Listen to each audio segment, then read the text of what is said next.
The rancher's name was Michael Blackwood, a former Army Ranger living in self-imposed exile on the edge of wilderness in the rugged mountains of Wyoming. His ranch, nestled beneath towering pines and surrounded by untamed forest, had become his sanctuary after 3 grueling tours in Afghanistan left him with scars both visible and hidden. The January blizzards were ruthless this year, but nothing could have prepared Michael for the storm that would transform his solitary existence and heal wounds he'd long thought permanent. Michael wasn't one for conversation these days. He found solace in the rhythmic tasks of ranch life, the methodical chopping of firewood, the careful maintenance of fences, the predictable needs of his small herd of cattle. His days followed a pattern, one that required little interaction with the outside world, which suited him just fine. The nearest town, Pine Crest, was a 40-minute drive down a winding mountain road, and he made the journey only when absolutely necessary for supplies. Most evenings found Michael on his cabin porch, watching the sun disappear behind jagged peaks, a steaming mug of coffee in his scarred hands, his loyal German shepherd, Scout, at his feet. The dog had been his constant companion since he'd returned from his final tour, a military working dog who'd saved his life during an ambush and subsequently retired alongside him. They understood each other in a way that transcended words. Both warriors adjusting to civilian life, both carrying memories of battlefields best forgotten. "Just us against the world, eh, Scout?" Michael would sometimes murmur, receiving an understanding whine in response. The truth was, Michael had deliberately built walls around himself after losing his team in a devastating IED explosion. Survivors, guilt had followed him home, along with nightmares that still jolted him awake most nights, sweat-soaked and reaching for a weapon that wasn't there. His wife Rebecca had tried to understand, to help him heal, but eventually she'd accepted that the man who returned wasn't the one who'd left. The divorce 3 years ago had been amicable but final, leaving Michael truly alone with his memories. The Blackwood Ranch had been in his family for generations, though Michael had never expected to return to it. As a young man, he'd been eager to escape rural Wyoming, to see the world and make his mark. The military had seemed the perfect path. Now, at 42, the 200-acre property represented something different, not a prison of isolation, but a fortress of safety. Here, his hypervigilance was an asset rather than a liability. Here, the only explosions were distant thunder, and the only gunfire came from his own rifle during hunting season. On this particular evening, the weather forecast had warned of an approaching blizzard, but Wyoming winters had taught Michael to prepare for the worst. The generator was fueled, firewood stacked high beside the stone hearth, pantry stocked with enough provisions to last weeks if necessary. As darkness fell, the first snowflakes began their silent descent, quickly transforming into driving sheets of white that obliterated the landscape beyond his windows. "Gonna be a rough one," Michael commented to Scout, who had positioned himself close to the fire, amber eyes watching the flames dance. The wind picked up as night deepened, howling around the cabin's corners like a living thing seeking entry. Michael checked the locks twice before settling into his worn leather armchair with a dog-eared copy of The Old Man and the Sea, a ritual rereading that had become almost meditative over the years. By midnight, the blizzard had reached its full fury. Wind rattled the shutters with unexpected violence, causing even Scout to raise his head in concern. The temperature had plummeted, and despite the roaring fire, Michael could feel the biting cold seeping through the cabin's old bones. He added another log to the flames, watching sparks spiral up the chimney, when Scout suddenly leapt to his feet. The shepherd's posture changed instantly. Ears forward, body rigid, a low growl building in his throat. Michael recognized the stance immediately. It was the same alert position Scout had assumed in Afghanistan when detecting potential threats. "What is it, boy?" Michael asked, instinctively reaching for the shotgun mounted above the fireplace. Years of combat had honed his senses, and he trusted Scout's reactions without question. The dog moved to the door, pawing at it insistently, his growl transforming into a series of sharp, urgent barks. Michael pulled on his heavy boots and thermal coat, wrapping a wool scarf around his neck and face. "Stay," he commanded Scout, but the shepherd whined in protest, clearly agitated. After a moment's consideration, Michael relented. "All right, heel then." Stepping outside was like entering another world. The snow came sideways, driven by winds that cut like knives through even his heaviest clothing. The temperature had to be well below zero, the kind of cold that crystallized breath and numbed exposed skin in minutes.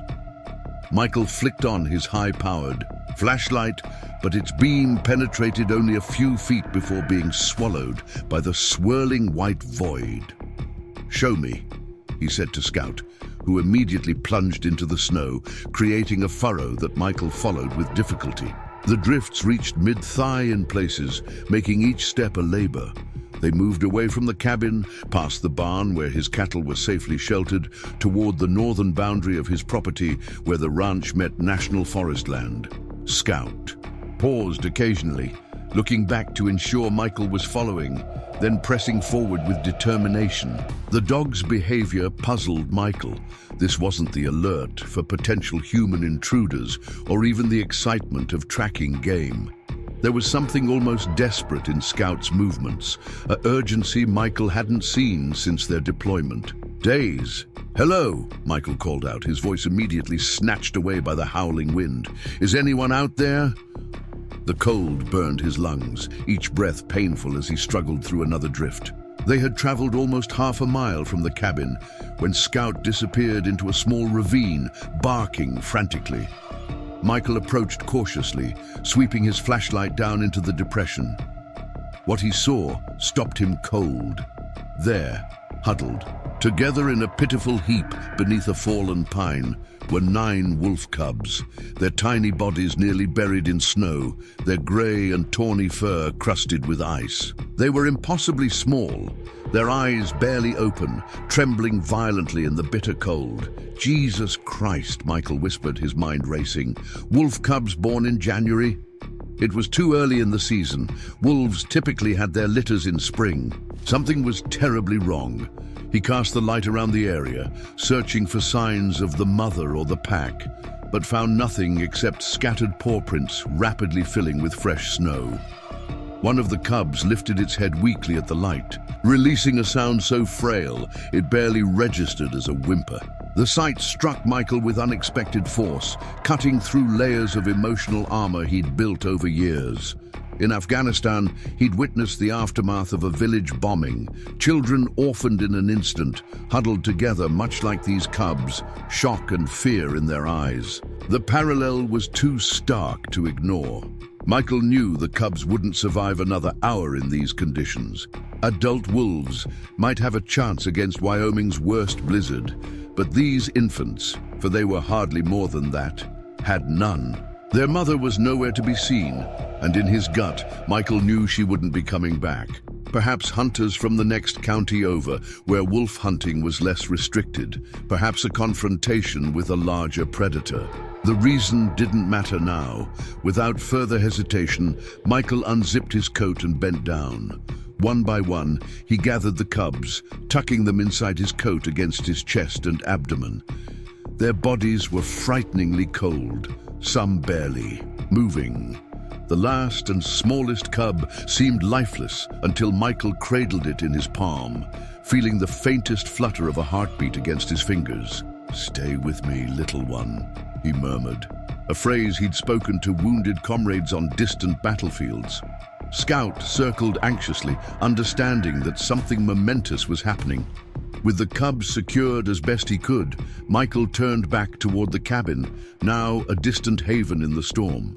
The return journey was excruciating. The wind had intensified, driving the temperature lower still.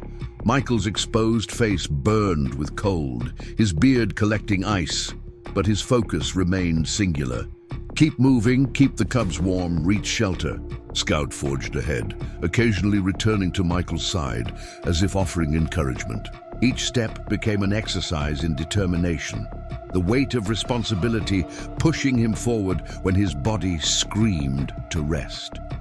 By the time the cabin's lights appeared through the blizzard's fury, Michael's extremities had lost feeling, and his breaths came in painful gasps. The cubs had grown still inside his coat, whether from comfort or fading life he couldn't tell. With numb fingers, he fumbled with the door latch, finally shouldering it open and stumbling inside. Scout followed, shaking snow from his coat, as Michael carefully lowered himself to the floor before the fireplace. One by one, Michael extracted the cubs from within his coat, placing them on a wool blanket he dragged from the sofa. In the warm light of the fire, he could see them clearly for the first time. 9 tiny wolf cubs, probably no more than 2 weeks old, their eyes just beginning to open. Their fur, a mixture of grey, black and tawny patches, was matted with ice and snow. Some began to stir in the warmth, while others remained frighteningly still. Working methodically, Michael rubbed each cub gently with a towel, remembering wilderness survival training about treating hypothermia. "Don't rush the warming," he murmured to himself. Scout approached cautiously, sniffing at the cubs with curious concern. "Easy, Scout," Michael cautioned, unsure how the shepherd would react to wild canids in his territory. To his surprise, Scout lay down beside the blanket, his body providing additional warmth to the struggling cubs. The gesture struck Michael powerfully. This military dog, trained to track and subdue, now offering protection to vulnerable creatures that should have been natural adversaries. For the next hour, Michael worked tirelessly, warming milk on the stove and improvising feeding tools from an eyedropper he found in his first aid kit. Some cubs took the milk readily, while others needed coaxing. The smallest one, the runt with distinctive white markings on its forehead, concerned him most. Its breathing shallow, its tiny body barely responding to his ministrations. "Fight, soldier," Michael told it softly, using his pinky finger to carefully drip milk into its mouth. "That's an order." To his relief, the cub eventually swallowed weakly. Then with more strength, its minuscule paws pressing against his hand. As the storm continued to rage outside, Michael lost track of time. The world narrowed to the circle of firelight, the needs of these 9 unexpected dependents becoming his sole focus. He constructed a makeshift den from cushions and blankets, ensuring it was both warm and confined, mimicking the security the cubs would have known in a natural wolf den. Dawn broke, with the blizzard still in full force. Michael, who had dozed sitting upright against the sofa, opened his eyes to find Scout standing over the improvised den, a protective sentinel. Leaning forward with held breath, Michael peered inside. All 9 cubs were alive, curled together, in a heap of grey and tawny fur, their tiny sides rising and falling with sleep. Relief washed over him, followed almost immediately by the weight of reality. What had he done? These weren't domesticated animals or even livestock. They were apex predators, wild creatures protected by federal law in this part of Wyoming. Rescuing them from certain death was one thing, but keeping them was another matter.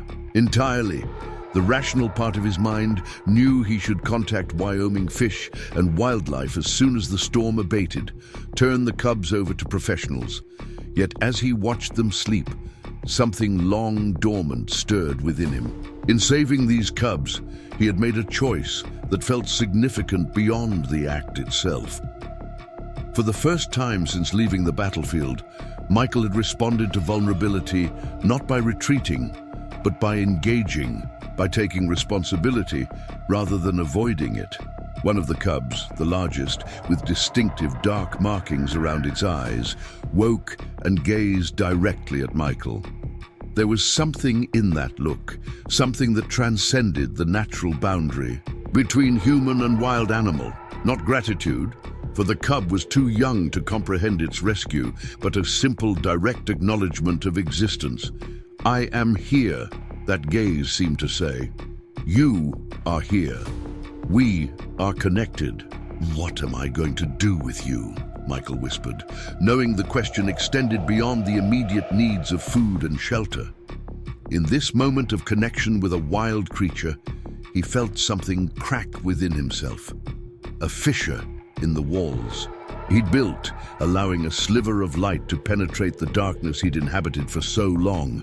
Outside, the blizzard continued its assault, but within the cabin, something had changed. Michael Blackwood, who had survived war only to barricade himself against life, found himself suddenly, unexpectedly responsible for 9 lives that depended entirely upon him. What began as a rescue was becoming something more profound, a journey that would challenge everything he thought he knew about wilderness, about wolves, and most importantly, about himself. As morning light filtered through frost-covered windows, Michael faced the immediate challenges of caring for 9 wolf cubs. With no preparation and limited resources, his first priority was feeding. The cubs would need nourishment every few hours, and he had already used the last of his milk during the night. Improvisation had gotten him through the first critical hours, but now he needed a sustainable plan. The blizzard showed no signs of relenting.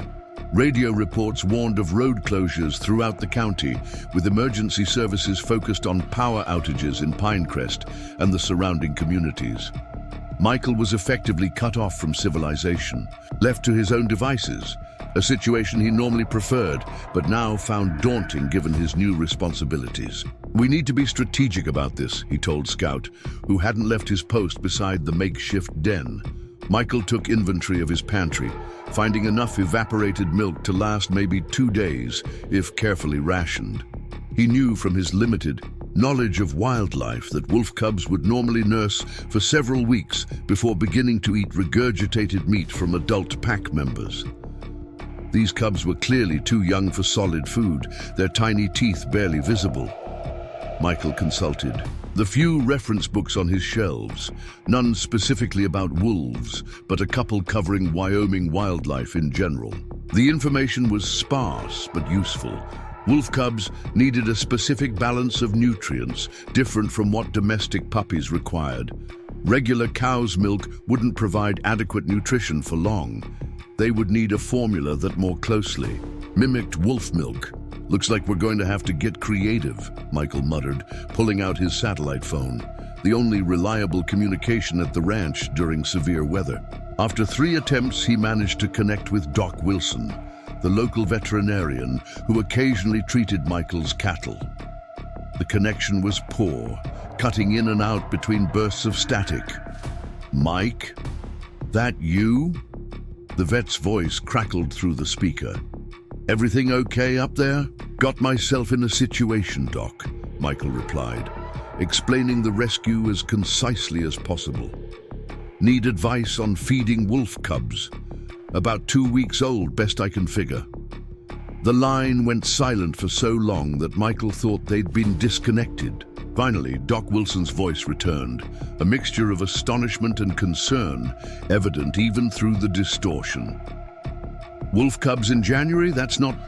Hold on, let me think." What followed was a detailed conversation about improvised milk replacers, feeding techniques, and warning signs to watch for.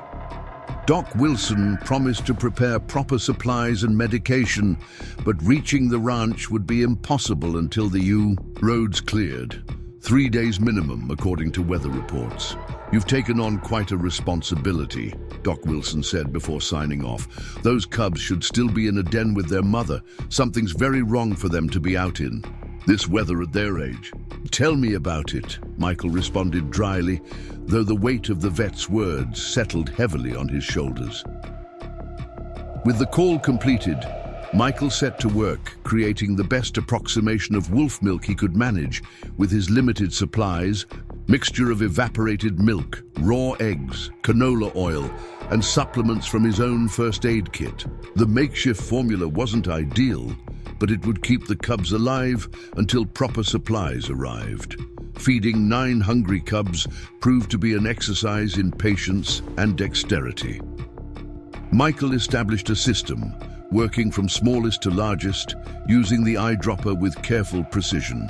The smallest cub, whom he'd started mentally referring to as Ghost for its pale markings, continued to struggle, taking less formula than the others and showing less energy. The largest cub, now Commander in Michael's mind, displayed remarkable vigor, greedily consuming every drop offered and demanding more with surprisingly loud vocalizations. Between feedings, Michael observed the cubs' interactions with growing fascination. Despite their youth, distinct personalities were already evident. Commander naturally took the central position in their huddle, while 2 cubs that appeared to be sisters, Maple and Cedar, for their russet-tinged fur, were inseparable, always pressed against each other. Another cub with unusually dark fur became Shadow, while one with oversized paws that suggested it would grow exceptionally large became Titan. The remaining cubs gradually earned their names through their behaviors.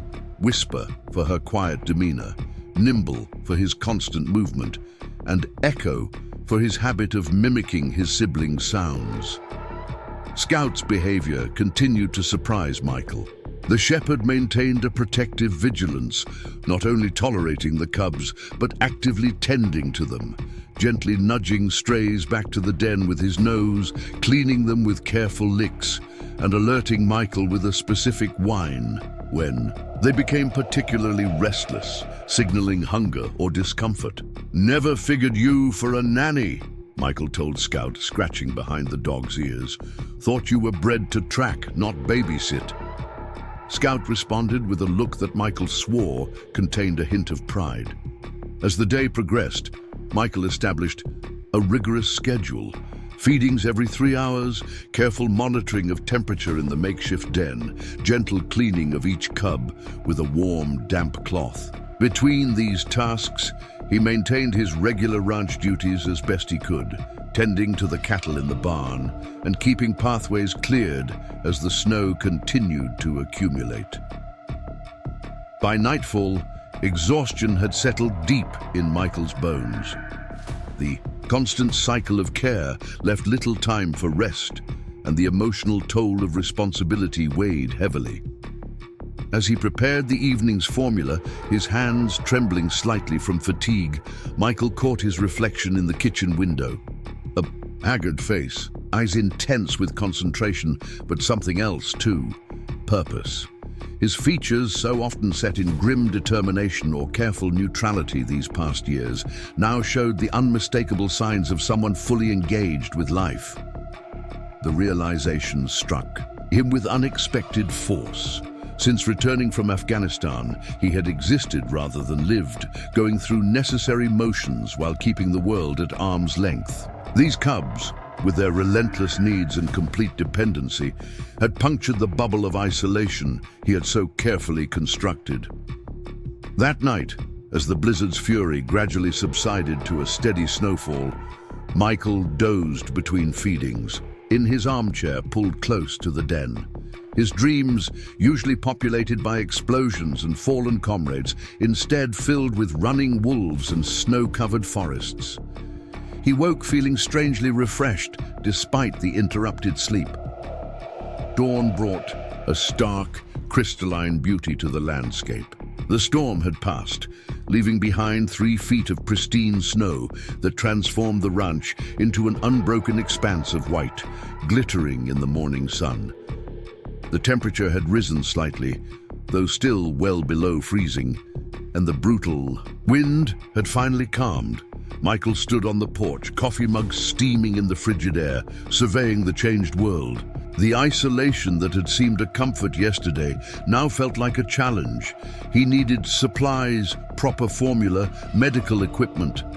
The cub's survival depended on his ability to bridge the gap between this remote outpost and civilization. His satellite phone buzzed in his pocket, Doc Wilson checking in. "Roads to town are being cleared," the vet reported. But that mountain pass to your place won't be touched for days. Counties focusing on emergency routes first. Michael considered. His options, his old military UTV with snow tracks was in working order, capable of handling the terrain between the ranch and town, but the journey would take hours each way. Leaving the cubs alone for that long seemed impossibly risky. I might be able to get a National Guard helicopter to drop supplies, Doc Wilson suggested.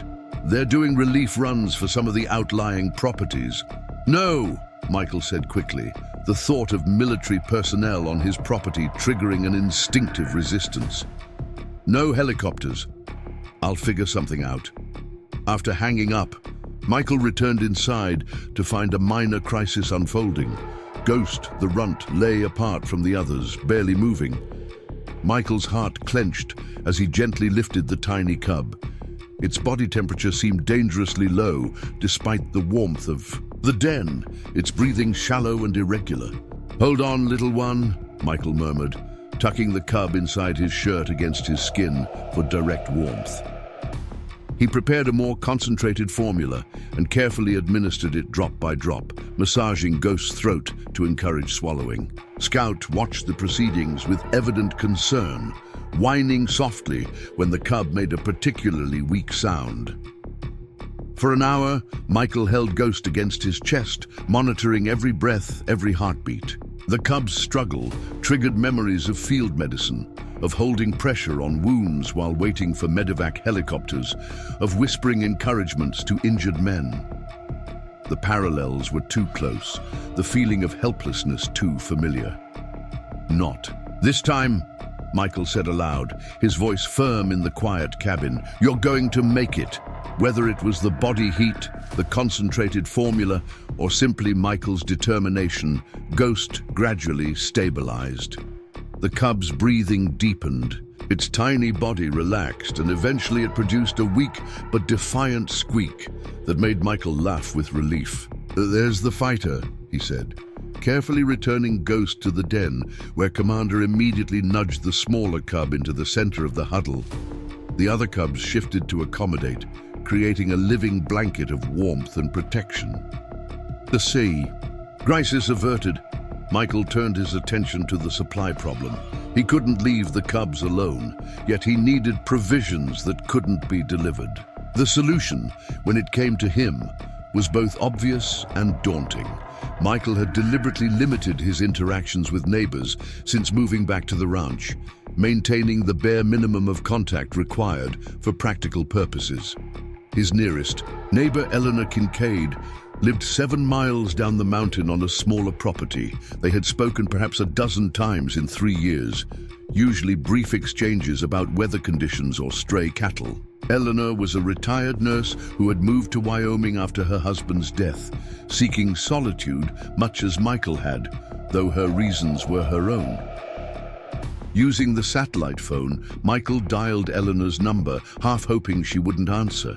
She picked up on the second ring, her voice crisp and direct. "Michael Blackwood," she said, surprise evident in her tone. "The mountain must be falling to get a call from you." Despite himself, Michael smiled. Eleanor's no-nonsense attitude had always reminded him of his first drill sergeant. "Need your help, Eleanor. Got myself into a situation." The explanation was met with silence, then a long, thoughtful hum. "Wolf cubs," she finally said. "In January. And you're planning to raise them yourself?"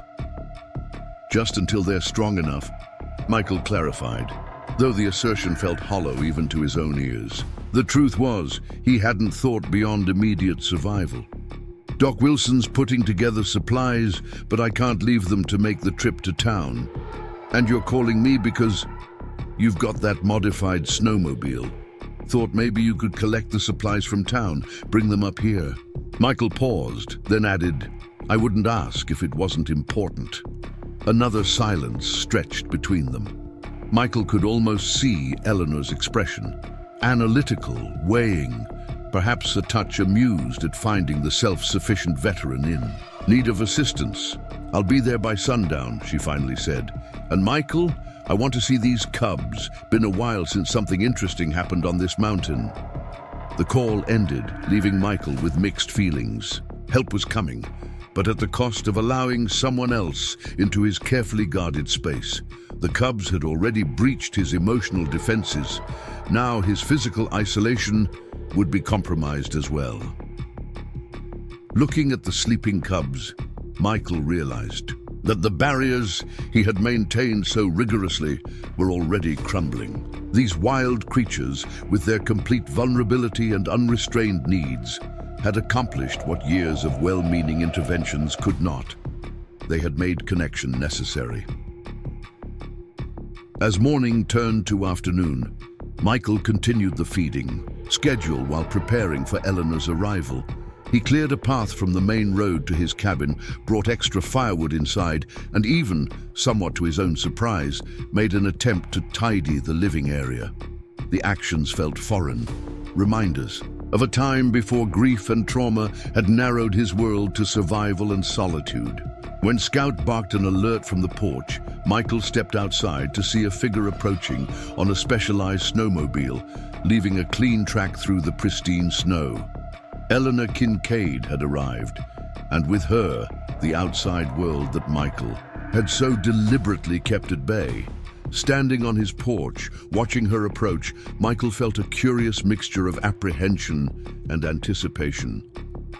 The cubs hadn't just brought responsibility into his life, they had brought change, unstoppable as the Wyoming seasons.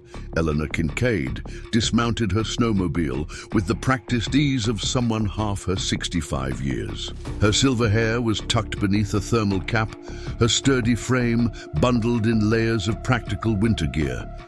Behind the snowmobile, she pulled a sled laden with supplies. More than Michael had requested, he noted with a mixture of gratitude and discomfort. Figured if you're playing nursemaid to wolf cubs, you might not have had time to look after yourself, Eleanor called by way of greeting, her breath forming clouds in the crisp air. Doc Wilson sends his regards, says you're either the bravest man in Wyoming or the most foolish. Michael stepped forward to help with the sled. Being called worse, he replied, hoisting a heavy duffel bag over his shoulder. Appreciate you making the trip. Eleanor's sharp eyes studied him, taking in the fatigue evident in his posture, the new lines of worry etched around his eyes. 3 years we've been neighbors, and this is what it takes to get an invitation to your fortress of solitude. There was no judgment in her tone, only a wry observation. Inside the cabin, Eleanor removed her outer layers with efficient movements, hanging them by the door before turning her full attention to the makeshift den. Scout regarded her warily at first, then relaxed when Michael gave a subtle hand signal indicating acceptance. "Well now," Eleanor said softly, kneeling beside the cub's enclosure. "Aren't you something?" The cubs had just awakened from a nap, their tiny bodies stretching and squirming against one another. Commander Ever Alert was the first to notice the visitor, his small head tilting with evident curiosity. "They've each got their own personality already," Michael explained, finding himself unexpectedly eager to share his observations. "That big one there, I've been calling him Commander, Natural Leader, and the little pale one is Ghost."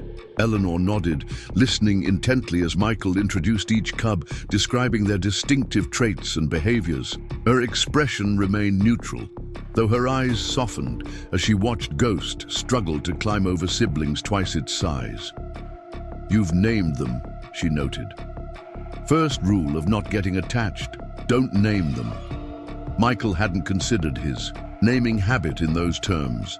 The designations had seemed practical, a way to distinguish between cubs when tracking feeding amounts and health observations. But Eleanor's comment made him aware of a deeper truth. In naming them, he had acknowledged their individuality, their significance beyond mere survival. "It's just to keep track," he said unconvincingly. Eleanor arched an eyebrow but didn't press the point. Instead, she turned her attention to the supplies she'd brought.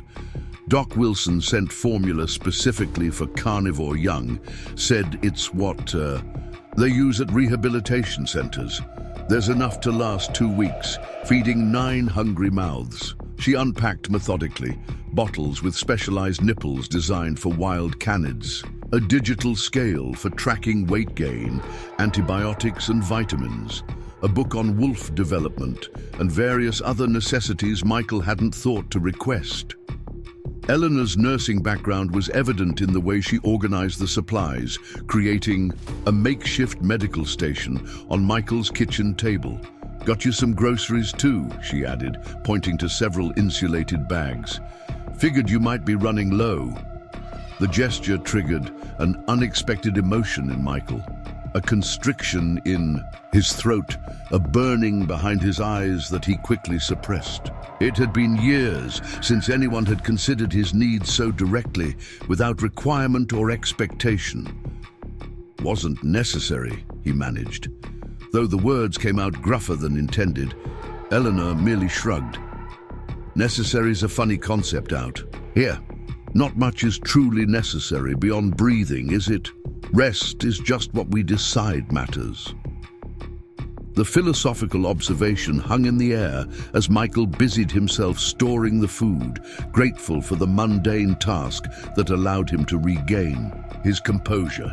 When he turned back, Eleanor had donned a pair of reading glasses and was studying the book on wolf development.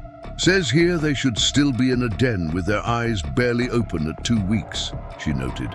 "Mother wouldn't normally move them until they're at least 3 weeks old. Something catastrophic must have happened to the pack."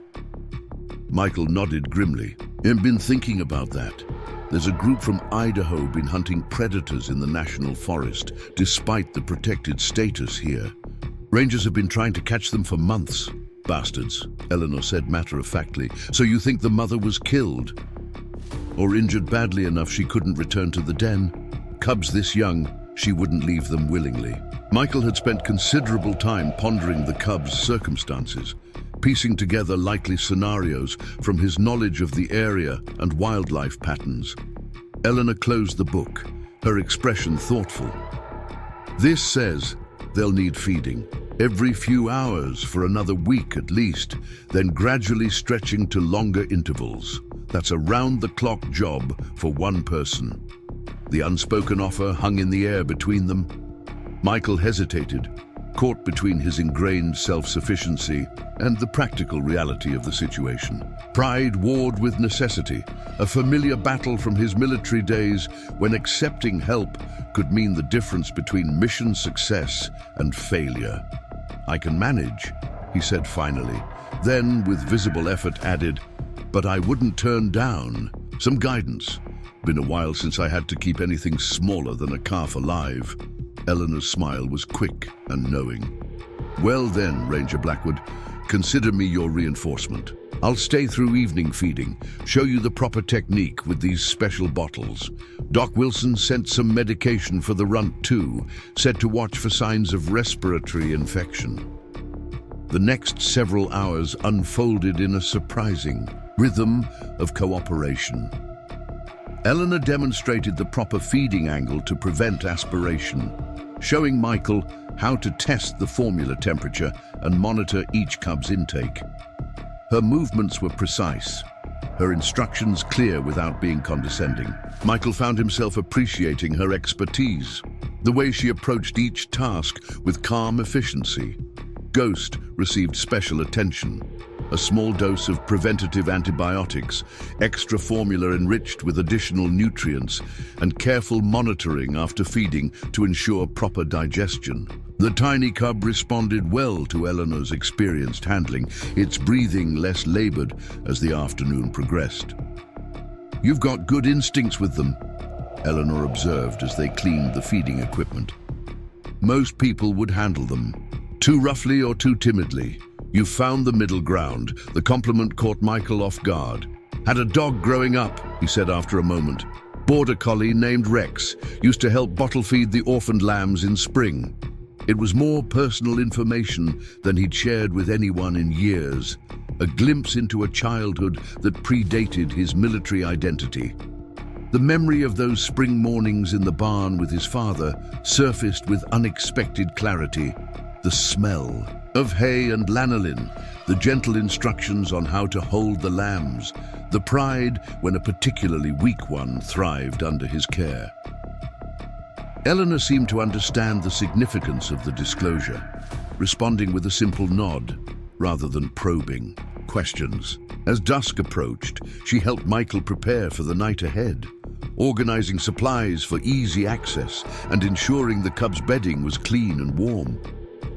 "I'll be back tomorrow afternoon," she said, gathering her outdoor gear. "Got some ideas for a better enclosure, something that will give them more space as they grow. I've got materials at my place, lumber, wire mesh, that sort of thing." Michael walked her to the snowmobile, Scout trotting beside them through the snow-covered yard. The air had turned bitter with nightfall, stars emerging with crystalline clarity in the vast Wyoming sky. "Thank you," Michael said as Eleanor mounted the snowmobile. The words felt inadequate, rusty from disuse. Eleanor adjusted her goggles, her expression softening in the dim light. "You know, Michael, sometimes the things that seem like burdens are actually lifelines in disguise. Those cubs needed you, sure, but maybe you needed them too." Before he could respond, she started the engine and departed, the sound gradually fading into the profound silence of the mountain night. Michael stood watching until the taillights disappeared around a bend, Scout leaning against his leg in companionable silence. Inside, the cubs had awakened again, their small vocalizations creating a chorus of squeaks and whines. Michael approached the den, observing how they responded to his presence, heads turning, noses lifting to catch his scent. Commander attempted to stand on wobbly legs, tumbling over cedar in the process and causing a chain reaction of squealing protests. "Settle down, troops," Michael said, surprising himself with the affection in his voice. "Chow time soon enough." As he prepared the formula according to Eleanor's instructions, Michael's thoughts kept returning to her parting words. A lifeline in disguise. The concept resonated deeper than he cared to admit.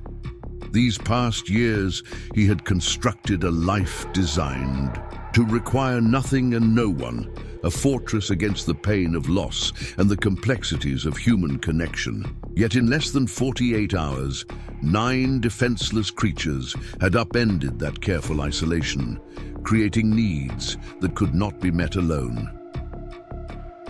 The midnight feeding found Michael sitting cross-legged on the floor, Ghost nestled in the crook of his arm, taking formula from the specialized bottle.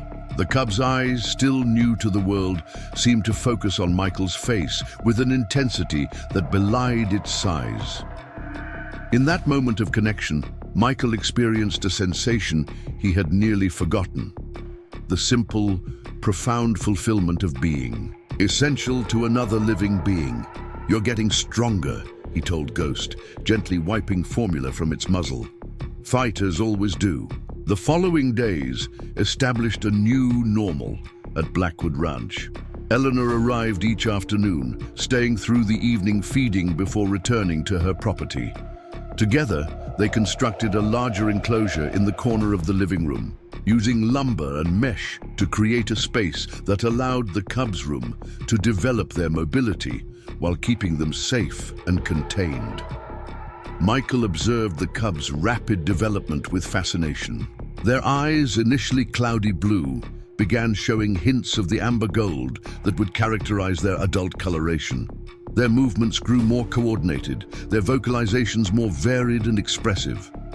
They began play fighting in earnest, tumbling over each other in mock battles that Michael recognized as crucial to their development as predators. Scout continued his role as guardian and babysitter, often positioning himself at the edge of the enclosure where the cubs would approach. To sniff at him through the mesh, the shepherd showed remarkable patience, allowing tiny paws to bat at his nose and enduring the chorus of yips his presence inevitably triggered. "Never seen anything like it," Eleanor commented, watching Scout gently nudge Whisper back toward Her siblings after a feeding. Military dog turned wolf nanny. There's a children's book in there somewhere. Michael snorted at the idea, though privately he marveled at Scout's transformation. The dog that had once been trained to track and, when necessary, attack, now exhibited a nurturing instinct that contradicted his combat background. In this, Michael recognized a parallel to his own journey, the warrior finding purpose in protection rather than aggression. On the 6th day after the rescue, Michael received a call from Doc Wilson. The veterinarian had been consulting with wildlife officials about the cub's situation and had news to share. There's a wolf rehabilitation center in Montana, Doc explained. They specialize in orphaned cubs, have the facilities to raise them with minimal human imprinting. Goal is eventual release back into the wild. The information was precisely what Michael should have wanted to hear. Professionals with proper resources, a path to the cub's rightful future as wild wolves. Yet he found himself strangely resistant to the idea, an unexpected reluctance taking root. When would they come? He asked, his voice carefully neutral. That's the thing, Doc Wilson replied. They're at capacity until spring. Too many wolf, and cubs coming in from Idaho and Montana, where hunting's been increased. They can take yours in April, maybe late March at earliest. Relief flooded through Michael, followed immediately by guilt at the sensation. So what are you saying? I keep them until then? With guidance? Yes. I've explained the situation to the center's director. She's willing to provide remote consultation, help us ensure the cubs develop properly. It's not ideal, but given the circumstances. Michael gazed at the enclosure where the cubs were napping in a pile, limbs entangled in unconscious intimacy. 2 months stretching ahead, time enough for significant growth, for deeper attachment, for complexities he hadn't anticipated when he'd first carried them through the blizzard. I'll do it, he said, the decision solidifying even as he spoke. Whatever they need. After ending the call, Michael remained standing by the window, watching as the afternoon sun cast long shadows across the snow-covered landscape. The commitment he had just made extended far beyond the immediate crisis of survival. He was now responsible not only for keeping the cubs alive, but for shaping their development in ways that would determine their future as wild wolves. The magnitude of this responsibility settled over him like a physical weight. Yet strangely, it didn't feel oppressive. Instead, there was a clarity to it, a defined purpose that had been absent from his life since leaving the structured mission focus of the military. These cubs needed him not just for today, but for a journey that would ultimately lead them away from him back to the wilderness where they belonged. As January gave way to February, the cubs underwent dramatic transformations. Their bodies grew substantially, fuzzy, puppy-like fur giving way to denser coats that hinted at their future appearance. Their eyes fully opened, revealing the intelligent, assessing gaze characteristic of wolves. Most significantly, their mobility increased exponentially. What had begun as unsteady crawls evolved into coordinated movements that tested the boundaries of even the expanded enclosure. Michael documented these changes meticulously in a journal provided by the Montana Rehabilitation Center. Each cub's weight, food intake, developmental milestones, and behavioral observations were recorded with military precision. The journal became both a scientific record and a personal chronicle, pages filling with not just data, but Michael's reflections on the cubs' individual personalities as they emerged more distinctly.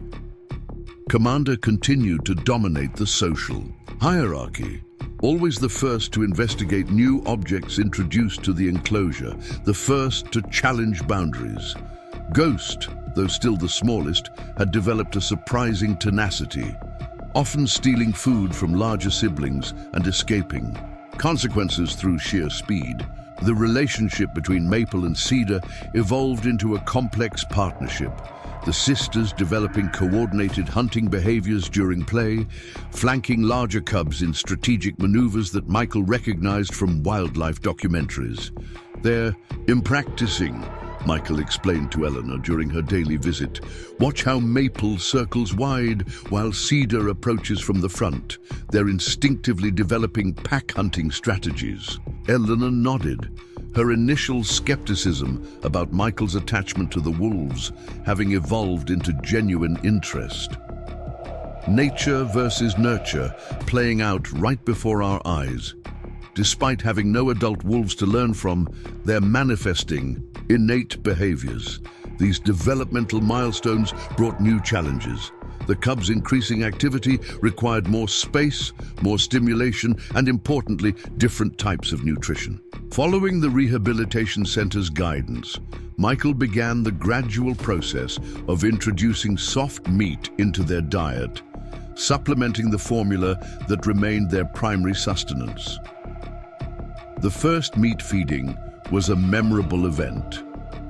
Michael had prepared carefully, grinding venison into a paste-like consistency and warming it slightly to enhance the aroma. He presented the concoction in shallow dishes, stepping back to observe the cubs' reaction. The response was instantaneous and almost comical. 9 pairs of ears perked forward, noses twitching frantically. Commander was first to investigate, approaching the dish with characteristic confidence. After a tentative sniff, he buried his muzzle in the meat with enthusiasm that triggered an immediate feeding frenzy among his siblings. "Well, that answers that question," Eleanor laughed, watching Titan attempt to climb into his dish for better access. "They definitely recognize what they're supposed to eat." This dietary transition marked an important shift in Michael's perception of the cubs. Their eager response to meat was a visceral reminder of their true nature, not as pets or domesticated animals, but as predators with instincts honed by millennia of evolution. These were creatures designed to bring down elk and moose to survive, brutal winters through cooperative hunting, to maintain the ecological balance of vast wilderness areas. The cute, fumbling cubs were merely the beginning stage of apex predators. This reality prompted Michael to accelerate plans for an outdoor enclosure. The February weather remained harsh, but relatively stable, with clear, frigid days punctuated by occasional light snowfall. Working with Eleanor and following specifications provided by the rehabilitation center, Michael converted a section of his barn into a protected space where the cubs could experience limited exposure to natural elements while remaining sheltered from the worst of winter's bite. The outdoor enclosure featured natural substrate, dirt, rocks, fallen logs, rather than the blankets and cushions of their indoor space. This change was intentional, introducing the cubs to textures and scents they would encounter in the wild. Michael incorporated elements that would stimulate natural behaviors, logs positioned at different heights for climbing, shallow depressions that mimicked den entrances, and natural materials they could manipulate and explore. Moving the cubs to this new environment prompted another significant step in their development. Michael and Eleanor had researched extensively, consulting with the rehabilitation specialists about minimizing human imprinting, the process by which young animals come to identify with humans rather than their own species. The experts had been clear. If these cubs were to eventually return to the wild, human contact needed to be strictly limited to necessary care. "We need to start being less visible to them," Michael explained to Scout, who tilted his head in apparent confusion. "They need to be wolves, not pets." Implementing this approach required considerable adjustment. Feedings were now conducted with minimal handling, using specially designed equipment that reduced direct contact. Michael and Eleanor wore the same neutral-colored clothing during interactions, avoiding eye contact or playful engagement that might strengthen the cubs' association with humans. Most difficult was suppressing the natural inclination to comfort distressed cubs or respond to their increasingly sophisticated attempts to initiate interaction. "Feels wrong somehow," Michael admitted to Eleanor after a particularly challenging feeding session where they'd maintained strict emotional distance despite the cubs' attempts to engage. Like turning your back on someone reaching out to you. Eleanor nodded, understanding evident in her expression. Hardest kind of caring there is, doing what's right for them long term, even when it feels cold in the moment. Some parents never learn that lesson. The comment lingered with Michael, resonating with his military experience. The best leaders he'd served under had balanced immediate compassion with long-view thinking, sometimes making decisions that seemed harsh in the moment, but ultimately protected their units. He tried to emulate that approach with his own men, though the consequences of leadership in combat zones carried heavier burdens than wolf rehabilitation. Despite the more clinical approach to care, Michael's connection to the cubs deepened through observation. He spent hours watching them from a partially concealed position in the barn, documenting their interactions and development without intervention. This veiled presence allowed him to witness behaviors that might not emerge under direct human supervision. The complex play, fighting that established hierarchy, the problem-solving approaches different cubs employed when faced with challenges, the communication methods that developed within their makeshift pack. Ghost continued to concern Michael, though not for the same reasons as during those precarious first days. The smallest cub had developed a particular fixation on human presence, often positioning itself where it could maintain visual contact with Michael or Eleanor during their necessary interventions. While the other cubs increasingly oriented toward each other, Ghost seemed caught between worlds, physically present with its siblings, but attentionally focused on the humans. "This one's going to be trouble," Eleanor observed, after finding Ghost watching them intently while its siblings engaged in a vigorous game of tug-of-war with a sanctioned rope toy. Too interested in us, not enough in them. Michael had noticed the same pattern and consulted with the rehabilitation center's behavioral specialist. The advice had been concerning. Cubs that formed strong human attachments often struggled to integrate with wild packs upon release, sometimes seeking human contact with potentially dangerous consequences for both wolf and humans. "We might need to consider alternate arrangements for Ghost," the specialist had suggested. "Some wolves simply aren't candidates for wild release. They require sanctuary placement, protected environments where they can live as naturally as possible while under human management." The possibility that Ghost might face a different future than its siblings weighed heavily on Michael. The separation would likely be traumatic for the cub, yet the alternative, releasing an animal too habituated to humans into the wild, carried ethical implications he couldn't ignore. This concern occupied Michael's thoughts one particularly cold afternoon as he repaired fencing near the property's boundary. The physical labor provided welcome distraction, the repetitive motions of hammering and securing wire, allowing his mind to process the complex emotions surrounding Ghost's situation. His concentration was broken by Scout's sudden alertness.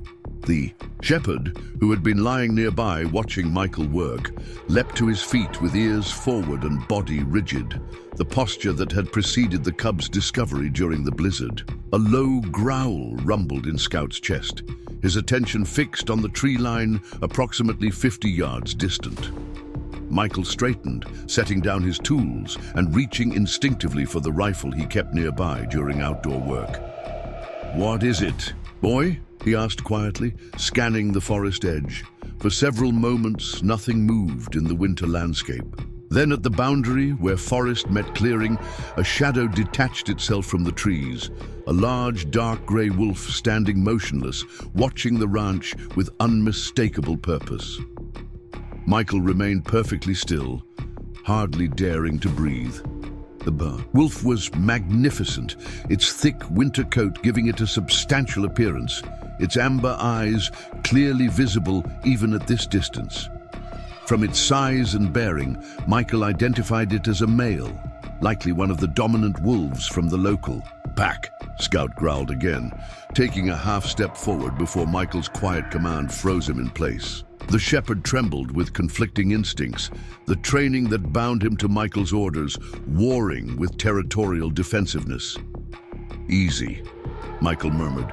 Let's see what he wants. The standoff continued for nearly a minute, man and dog observing wolf, wolf observing in return. Then, with deliberate slowness, the wild wolf turned and loped back into the forest, disappearing as silently as it had arrived. Michael released a breath he hadn't realized he was holding. Well, that was something, he told Scout, reaching down to stroke the dog's head. Think he knows we've got his pack's cubs? The question, though directed at Scout, echoed in Michael's mind as he completed his repairs and returned to the cabin. Wolf packs had complex social structures and sophisticated communication methods. Was it possible this wolf was connected to the cubs, perhaps related to their mother? The timing seemed too coincidental to dismiss entirely. Michael contacted the rehabilitation center immediately, describing the encounter in detail. The director listened with evident interest, asking specific questions about the wolf's size, coloration, and behavior.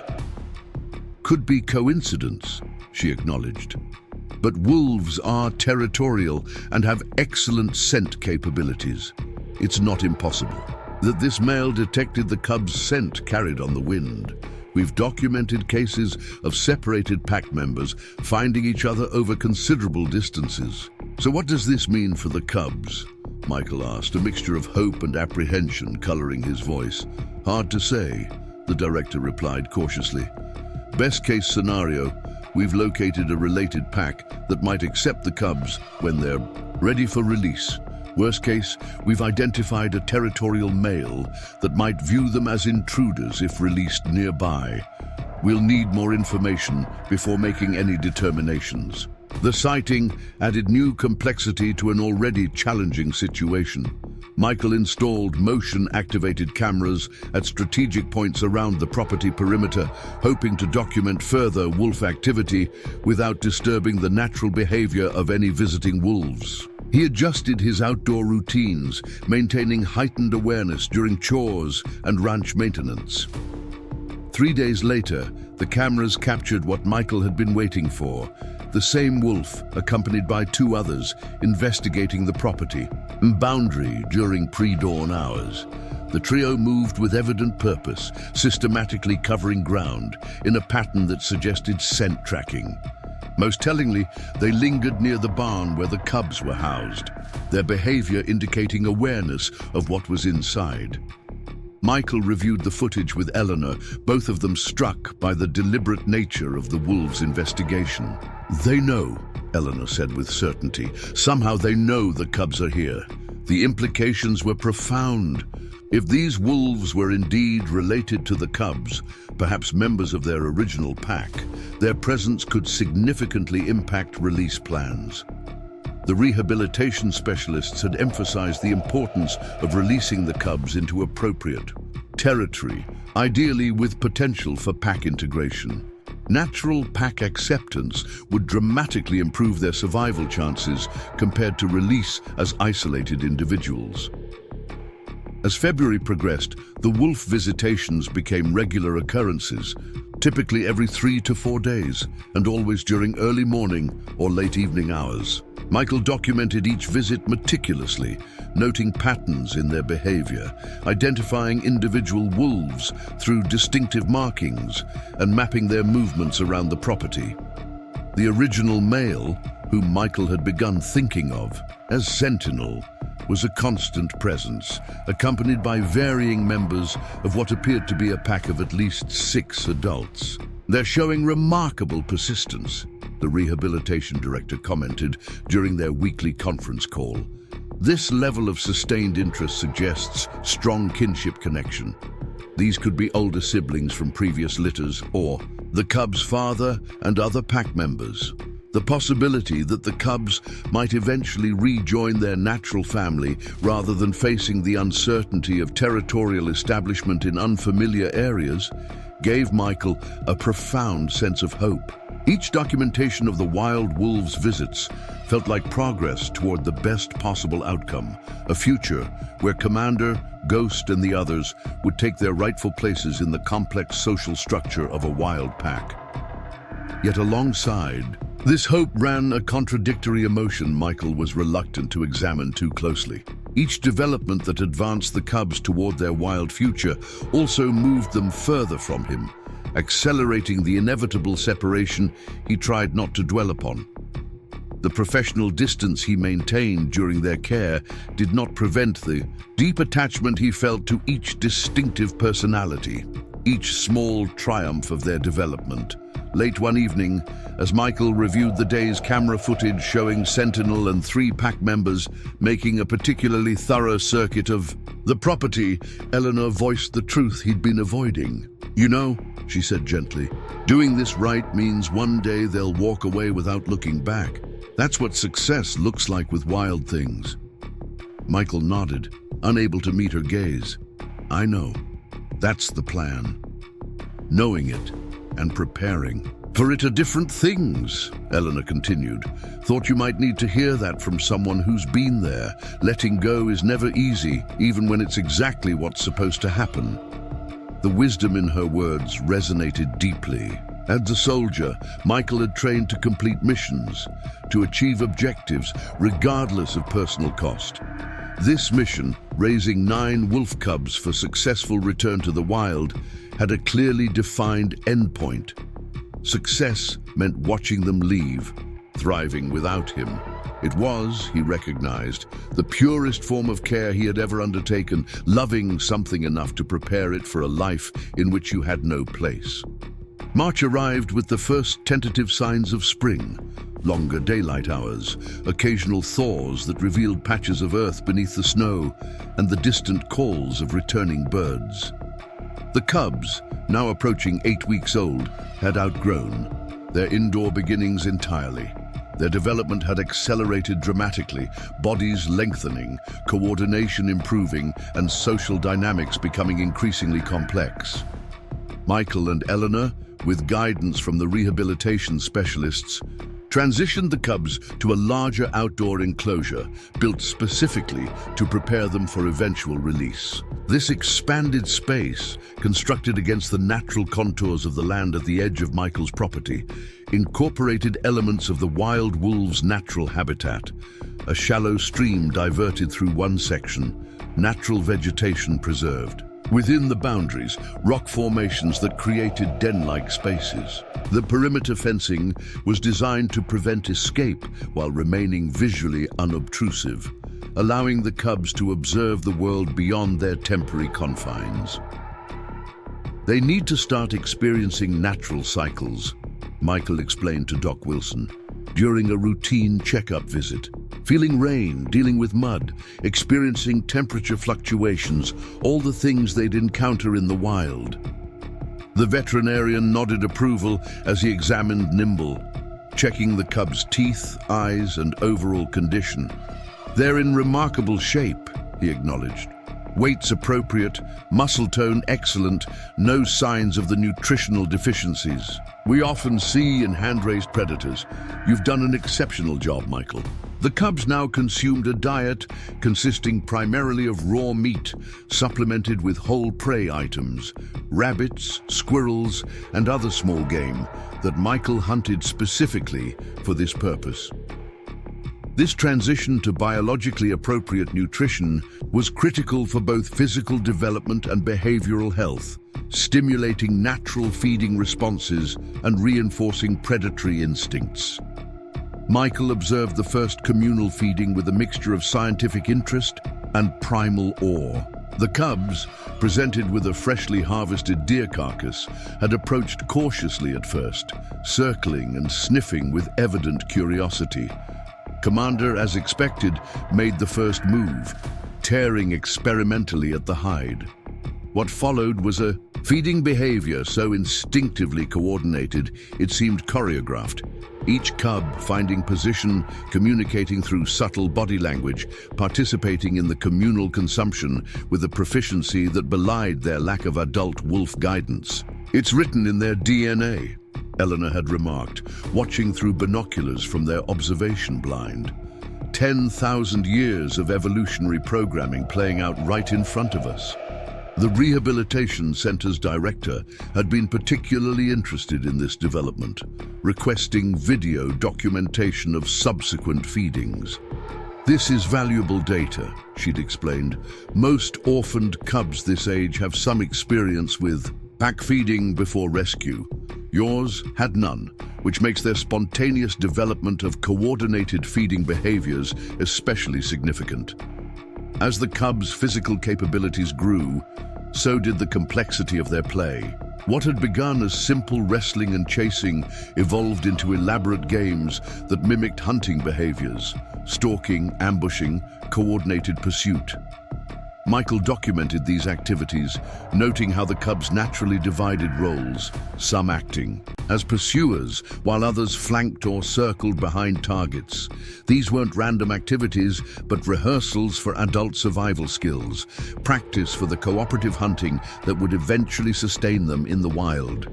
Ghost continued to present unique challenges. While physically thriving, the smallest cub maintained its atypical interest in human activity, often abandoning play with siblings to watch Michael or Eleanor during their necessary maintenance of the enclosure. This behavior hadn't diminished with age, as the rehabilitation specialists had hoped, instead becoming more pronounced as Ghost's cognitive abilities developed. "We've got a decision to make about this one," the director said during a video consultation, reviewing footage of Ghost's behavior. "Some wolves simply don't develop the appropriate wariness of humans, regardless of our protocols. It doesn't make them less wolf, just not suitable candidates for wild release." The alternatives were limited and difficult. Placement in a certified wolf sanctuary, where Ghost would live in a protected environment but never experience true wilderness, or continued attempts at rehabilitation with the understanding that success was increasingly unlikely. Michael struggled with this reality. The thought of separating Ghost from its siblings, from the makeshift pack that had formed over these weeks of shared development, felt profoundly wrong. Yet the prospect of releasing a wolf without proper fear of humans carried ethical implications he couldn't ignore. Risks to Ghost itself, to its siblings, and potentially to humans it might encounter. The dilemma weighed heavily on Michael as he went about his daily tasks, split between ranch, maintenance and wolf care. His troubled thoughts were interrupted one evening by Scout's now familiar alert. The shepherd's distinctive posture that signaled wild wolf presence near the property. The motion-activated cameras had captured increasing activity from the wild pack, their visits now almost daily occurrences. Their behavior had evolved from cautious investigation to deliberate communication. Scent marking at property boundaries, occasional howling from just within the forest edge, and most recently, brief appearances within view of the cub's enclosure. Michael reviewed the latest footage with particular attention. Sentinel and 3 other adults had approached the enclosure during the pre-dawn hours, moving with purposeful stealth to positions where they could observe the cubs. For nearly 20 minutes, they had remained still, watching the sleeping young wolves before melting back into the forest shadows. "They're not just curious," Michael told Eleanor, showing her the time-stamped images. "They're assessing, learning about the cubs from a distance." Eleanor studied the footage, her expression thoughtful. Nature's version of reconnaissance, deciding if these young ones are worth the risk of closer contact. The observation sparked an idea that Michael initially hesitated to voice. A concept so unorthodox that he spent several days researching precedents and consulting scientific literature before presenting it to the rehabilitation team. When he finally outlined his proposal during their weekly video conference, the resulting silence spoke volumes. "You want to attempt direct reintroduction to a wild pack?"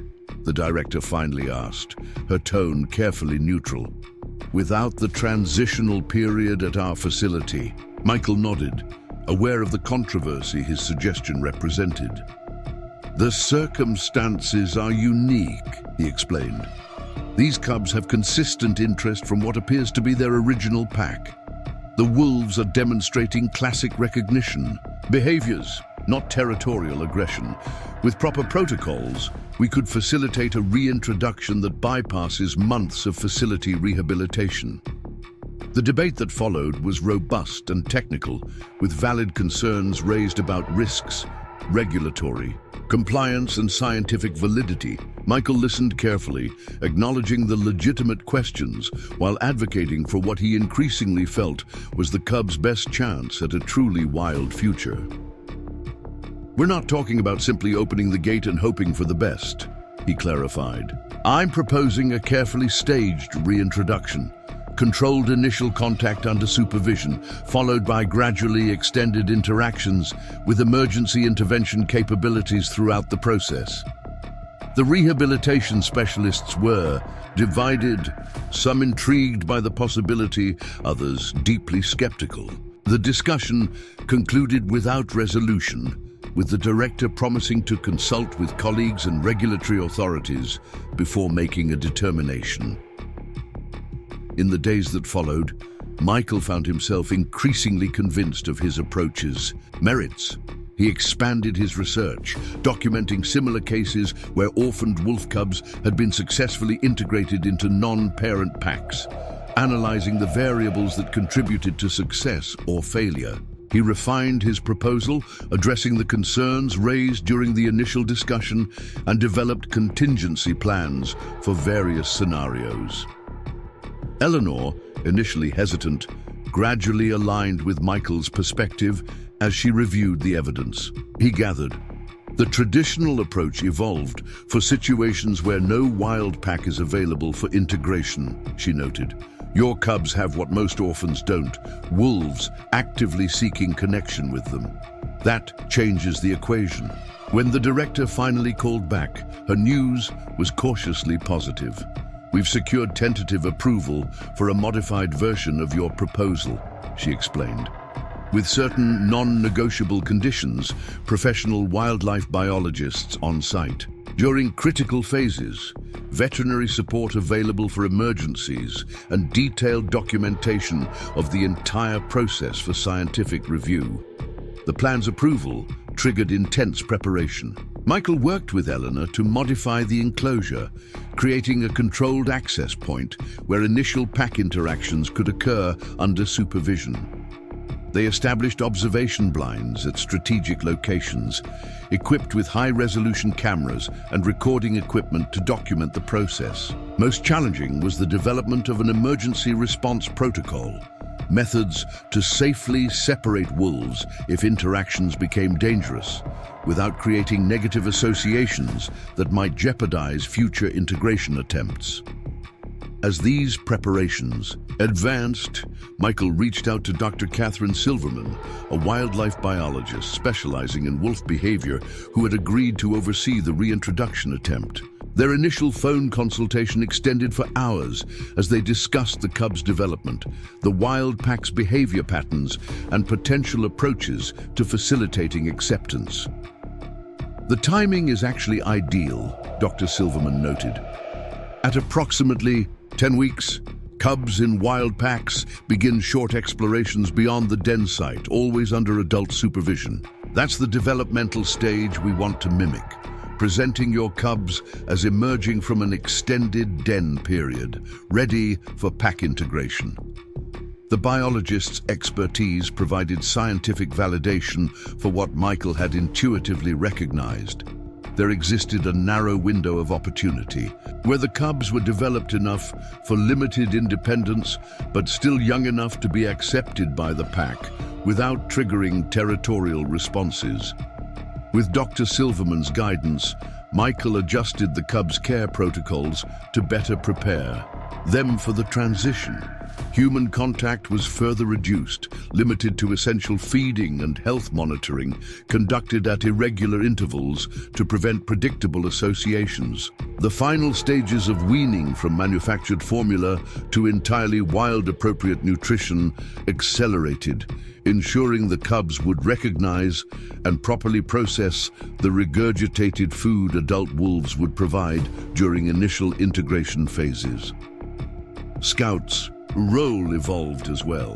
The shepherd, who had been a constant presence throughout the cub's development, was gradually distanced from direct interaction. This separation was perhaps the most emotionally challenging aspect of the preparation process for Michael.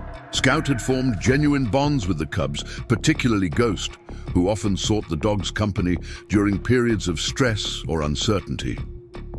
"He doesn't understand why he can't see them," Michael told Eleanor one evening, watching Scout lie dejectedly near the cabin, gaze fixed on the distant enclosure. "Keeps trying to circle around to their fence line when we're out walking." Eleanor nodded sympathetically. Another hard lesson in doing what's right versus what feels good. Scout's presence would complicate their wild integration they need to recognize wolves as family, not dogs. The separation affected Michael nearly as much as it did Scout.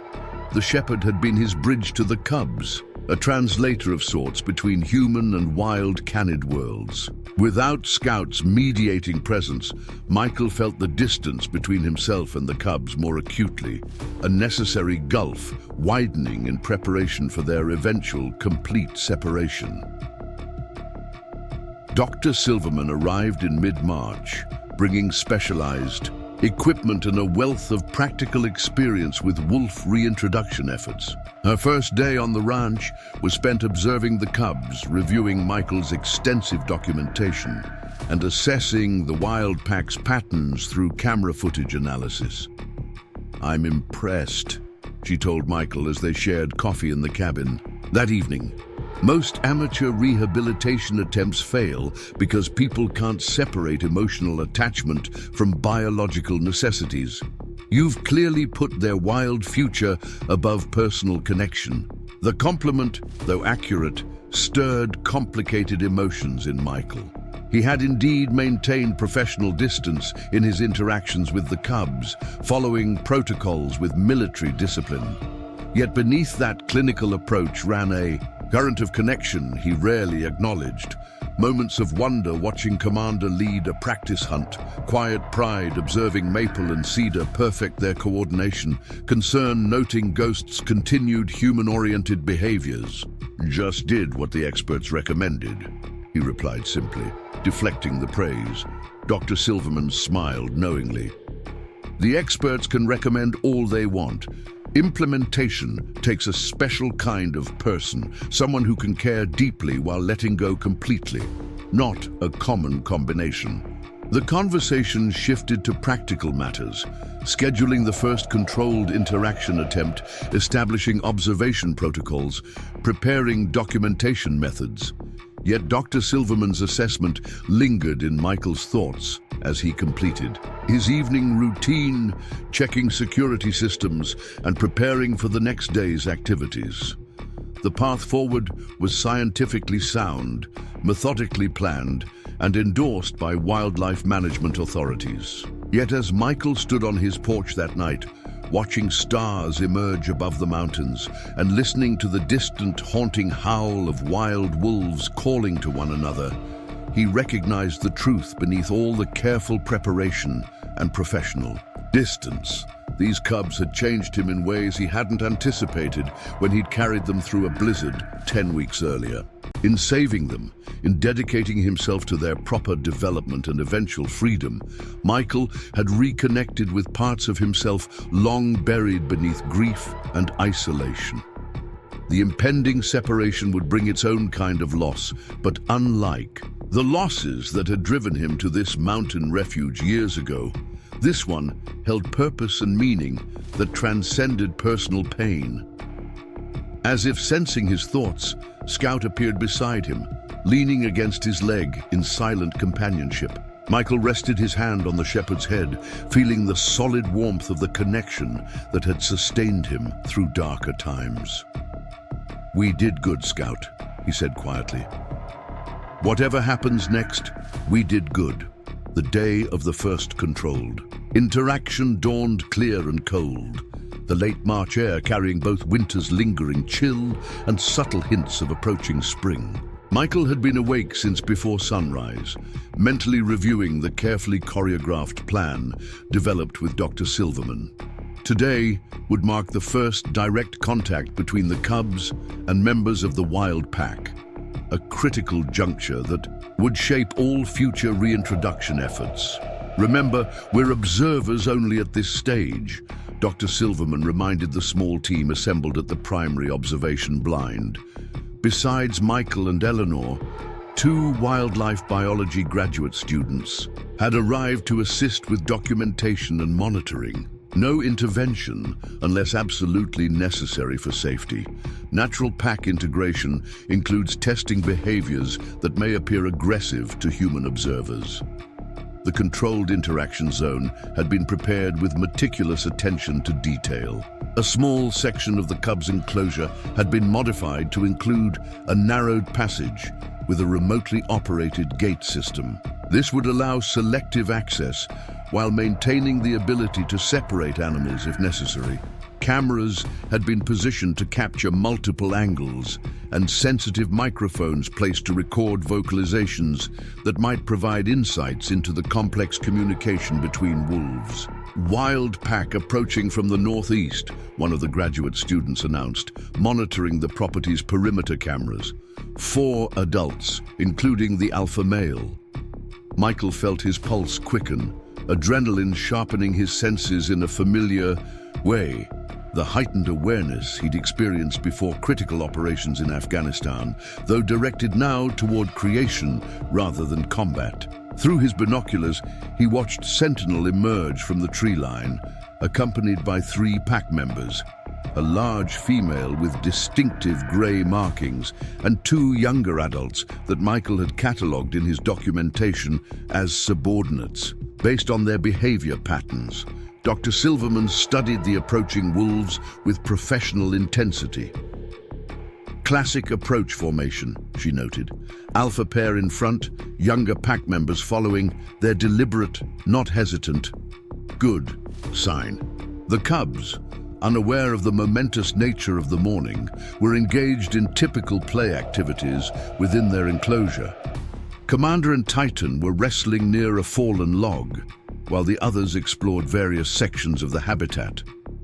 Only Ghost seemed to sense something different, its attention repeatedly drawn toward the forest edge where the adult wolves had appeared. Subject 9, demonstrating heightened awareness, one of the students documented, using the clinical numbering system.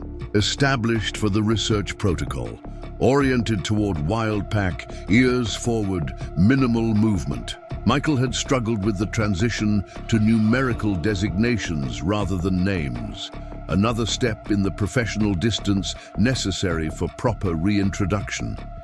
Yet in his mind, they remained Commander, Ghost, Maple, Cedar, Shadow, Titan, Whisper, Nimble, and Echo, individuals with distinct personalities rather than research subjects. Sentinel's pack approached the enclosure boundary with careful deliberation, moving in a coordinated pattern that suggested previous planning. The alpha male led, pausing periodically to scent the air, while the others maintained formation behind him.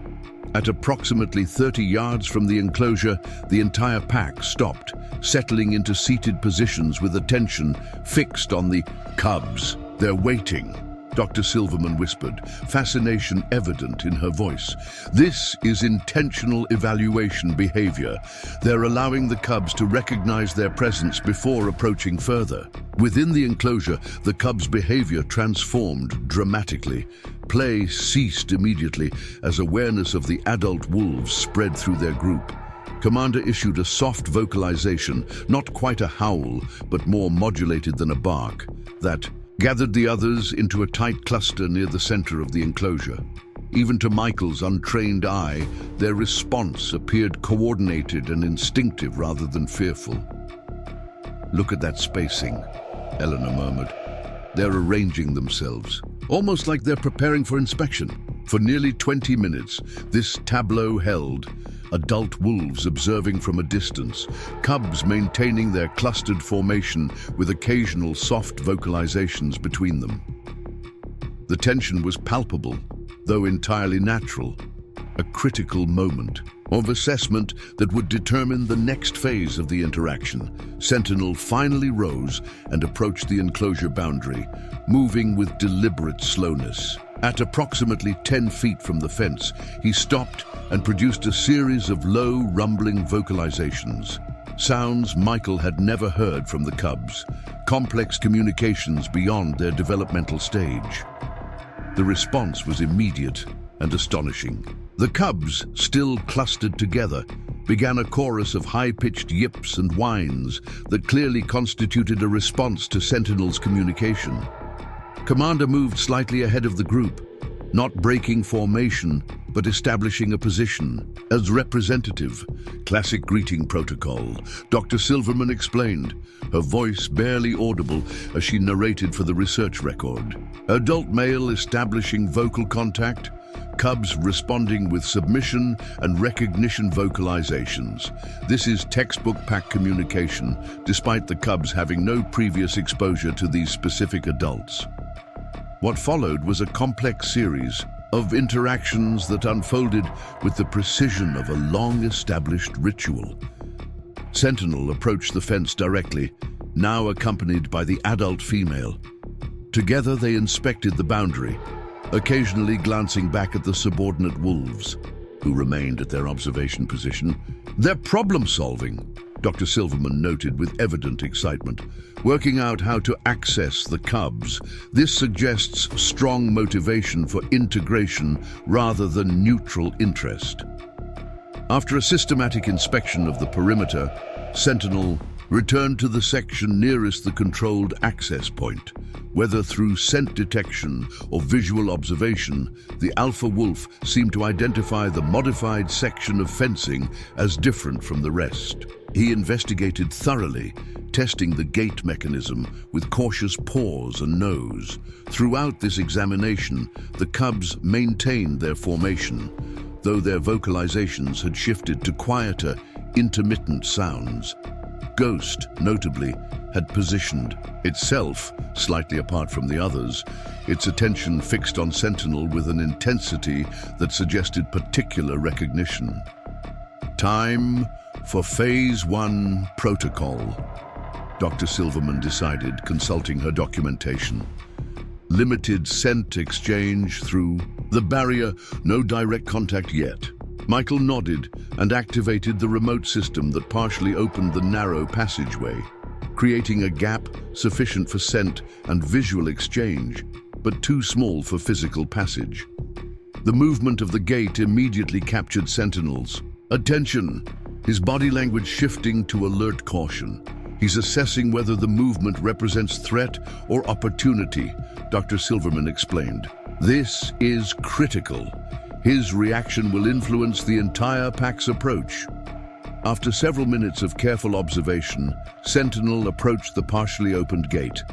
His movements displayed remarkable intelligence as he investigated the mechanism, clearly connecting the structural change with potential access. With deliberate care, he positioned himself at the opening and released a concentrated stream of scent markings, a powerful communication method containing complex chemical information about identity, status, and intention. The cubs' response was immediate and unmistakable. They approached the gate as a coordinated unit, commander still slightly ahead, and engaged in focused scent investigation of Sentinel's markings. Their behavior showed no fear, only intense interest, and what appeared to be recognition. Positive identification markers, Dr. Silverman narrated. The cubs are displaying familial recognition behaviors, not generalized interest or fear responses. This strongly suggests genetic relationship. For nearly an hour, this exchange continued, adult wolves approaching the gate section in turns, depositing scent information, and the cubs responding with increasingly enthusiastic recognition behaviors. The communications grew more complex, including body posturing visible through the gap and varied vocalizations that the research team recorded for later analysis. "I think we're ready for phase 2 tomorrow," Dr. Silverman announced as the wild pack eventually retreated to the forest edge, maintaining visual contact but concluding the direct interaction. Limited physical contact through the controlled access point today exceeded all optimistic projections. As the observation team packed equipment and reviewed preliminary notes, Michael remained at the blind, watching the cubs gradually return to normal activities within their enclosure. Their behavior had subtly but significantly changed. Movements more coordinated, vocalizations more complex. Awareness of their surroundings heightened.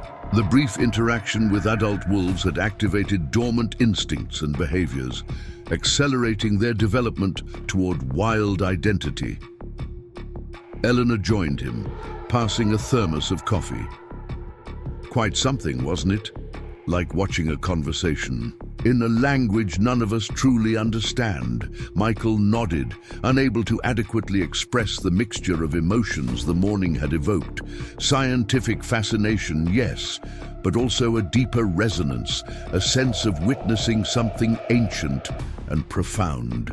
These carefully orchestrated interactions were reactivating evolutionary pathways that had shaped wolf behavior for millennia. Connections that transcended the cubs' brief time under human care. "Dr. Silverman seems optimistic," Eleanor continued. "Says their recognition behaviors suggest acceptance is likely." "All except Ghost," Michael replied, his gaze finding the smallest cub, now sitting apart from its siblings at the edge of the enclosure, watching the forest where the wild wolves had disappeared. "Did you notice? Different body language entirely? Interested, but not integrated with the others' response." Eleanor nodded. The sanctuary option might still be necessary there. 1 out of 9 needing alternative placement is actually remarkably good statistics for orphaned predator rehabilitation. The sanctuary option had been thoroughly researched, a reputable facility in Colorado that specialized in wolves unsuitable for wild release. Ghost would have a quality life there, with appropriate social opportunities and excellent care. Yet, the prospect still created a hollow sensation in Michael's chest, a sense of partial failure despite the overall success of the rehabilitation effort. The following days brought progressively expanded interactions between the cubs and wild pack. Each carefully managed step followed scientific protocols while allowing natural behaviors to unfold. Limited physical contact through the modified gate led to supervised direct interaction in a controlled section of the enclosure. Adult wolves entering the cubs' territory in carefully timed increments. The integration process revealed fascinating aspects of wolf social structure. Sentinel and his presumed mate, whom the research team designated as the alpha female, took primary interest in the cubs, while younger pack members maintained a respectful distance during initial interactions. The adult wolves exhibited distinct teaching behaviors, demonstrating appropriate responses to various stimuli and correcting the cubs with gentle but firm guidance when they deviated from expected behaviors. Most remarkable was the formation of distinct relationships between specific adults and cubs. Commander received particular attention from Sentinel, the alpha male often positioning the cub at his side during rest periods within the enclosure.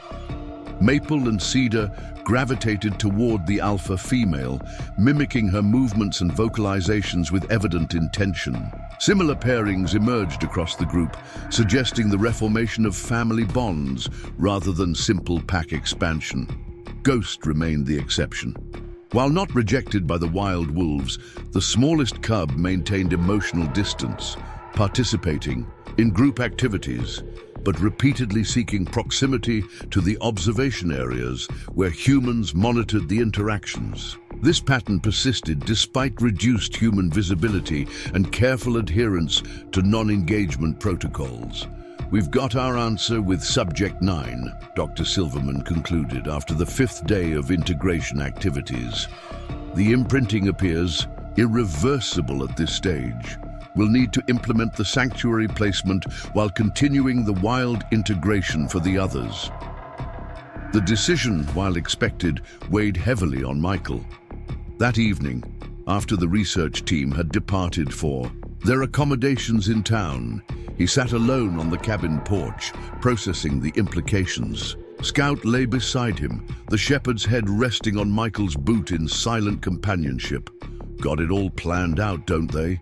Michael said quietly, his words meant for Scout, but directed toward the broader situation. "Clean categorization. Wild or not wild, suitable for release or permanent captivity." The classifications were scientifically sound, based on established wildlife management principles and Ghost's documented behaviors. Yet something about the clinical certainty troubled Michael, a sense that the situation contained nuances that standard protocols failed to capture. Eleanor's arrival interrupted his thoughts. She approached with deliberate footsteps, announcing her presence before joining him on the porch bench. For several minutes they sat in comfortable silence, watching the last light fade from the mountain peaks. "You're thinking about Ghost," she finally said, not a question but a recognition of his preoccupation. Michael nodded. "Seems wrong somehow, separating it from the others after everything they've been through together. They survived that blizzard. As a unit, developed as a unit. Nature separates siblings all the time," Eleanor observed gently. "Wild wolf packs split, members disperse to form new packs. It's part of their natural life cycle." "This isn't natural dispersal," Michael countered. "It's human intervention, based on human assessment of suitability. Different thing entirely." Eleanor considered this, her expression thoughtful in the fading light. "You're suggesting there might be another way, something beyond the standard protocols?" The question crystallized the direction of Michael's thinking, inchoate considerations that had been forming since the integration process began.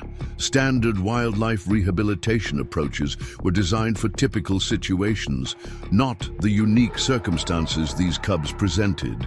Perhaps the solution lay not in rigid adherence to established protocols, but in creative adaptation to the specific context. "Maybe," Michael said finally, "need to think it through more clearly. Talk to Dr. Silverman about some ideas." As darkness settled over the mountain, Michael's thoughts continued to evolve, shaped by his military background, where adaptive problem-solving often meant the difference between mission failure and success. Standard operating procedures provided essential frameworks, but exceptional circumstances sometimes required unorthodox approaches. Ghost's situation represented such a circumstance. A wolf caught between worlds, neither fully wild nor fully domesticated. The established paths forward were limited and unsatisfying, focused more on management than true resolution. There had to be another possibility, something that honored both Ghost's unique development and the wild heritage that remained its birthright. The answer, when it finally coalesced in Michael's mind, was both obvious and radical. A third option that drew from historical wolf management practices while incorporating modern understanding of canid psychology. It would require exceptional permissions, extensive preparation, and a fundamental reconsideration of human-wolf dynamics. But it offered the possibility of success where standard approaches would almost certainly fail.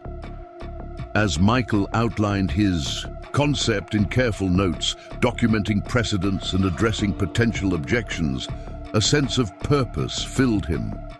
The familiar clarity that came with having identified a difficult but achievable objective. The path forward would challenge conventional wildlife management wisdom, But for Ghost, it represented the only chance at a life that honored both its wild nature and its unique development. Tomorrow, Michael would present his proposal to Dr. Silverman and the research team. Tonight, under stars that had witnessed the ancient partnership between humans and wolves long before modern science drew rigid boundaries between wild and domestic, the concept continued to develop, a bridge between worlds that might allow Ghost to find its place without sacrificing connection to either its wolf family or the humans who had shaped its early life. It's called shepherding, Michael explained, spreading his research materials across the cabin's dining table, where Dr. Silverman, Eleanor, and the graduate students had gathered. Not modern shepherding with domesticated dogs, but the historical practice of integrating specialized canids as intermediaries between human settlements and wild wolf populations. Dr. Silverman studied the documentation with professional skepticism, her expression revealing neither immediate rejection nor acceptance. "You're suggesting we train Ghost as a boundary animal, a wolf that understands both human and wild wolf. Social structures?" Michael nodded, encouraged by her accurate assessment. "Historical records show examples across multiple cultures, Native American tribes, Siberian communities, even early European settlements. Wolves that weren't fully wild, but maintained pack connections, creating a buffer zone that reduced conflict between humans and wolf territories." The concept Michael proposed represented a fundamental shift in their approach to Ghost's rehabilitation. Rather than viewing the cub's human imprinting as a rehabilitation failure requiring permanent sanctuary placement, he suggested leveraging this unique development to create a different role, neither fully wild nor captive, but purposefully intermediary. "Traditional wildlife management views the world in binaries," Michael continued. "Wild or domestic, success or failure, release or captivity. But Ghost represents something between these categories, and historical practices suggest there's precedent for a third option." One of the graduate students leaned forward, clearly intrigued. "So instead of fighting Ghost's human connection, we'd actually incorporate it into a specialized role? The cub would remain associated with the wild pack, but also maintain controlled human interaction?" "Exactly," Michael confirmed.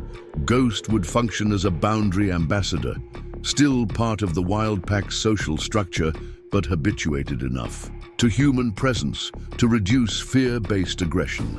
In historical contexts, these animals often prevented livestock predation not by physically guarding animals, but by creating scent boundaries that wild packs respected." Dr. Silverman's expression remained carefully neutral, though her questions indicated serious consideration rather than dismissal. "What would the training protocol look like?" "Standard wildlife management specifically avoids creating wolves comfortable with human proximity." Michael outlined the specialized approach he'd developed, drawing from both historical practices and modern understanding of canid behavior. Ghost would receive carefully structured training that maintained wild behavior patterns while establishing specific conditioned responses to human cues. The cub would continue integration with the wild pack, but would also participate in controlled human interactions designed to create reliable boundaries rather than domestic familiarity. "The goal isn't to domesticate," Michael emphasized. "It's to create mutual understanding of territories and boundaries. Ghost wouldn't be a pet or even a working animal in the traditional sense, more like a diplomatic liaison between two worlds." Eleanor, who had been listening intently, offered practical perspective. "What about legal considerations? Wolf management regulations don't typically allow for this kind of intermediate classification." This question addressed the most significant obstacle. Current wildlife regulations recognized only wild wolves, protected but unmanaged, or captive wolves, permanently maintained in sanctuary settings. The historical intermediary role Michael proposed existed in a regulatory grey area, neither fully aligned with endangered species protocols nor with captive wildlife management standards. That's where these precedents become important, Michael explained, indicating several case studies he'd compiled.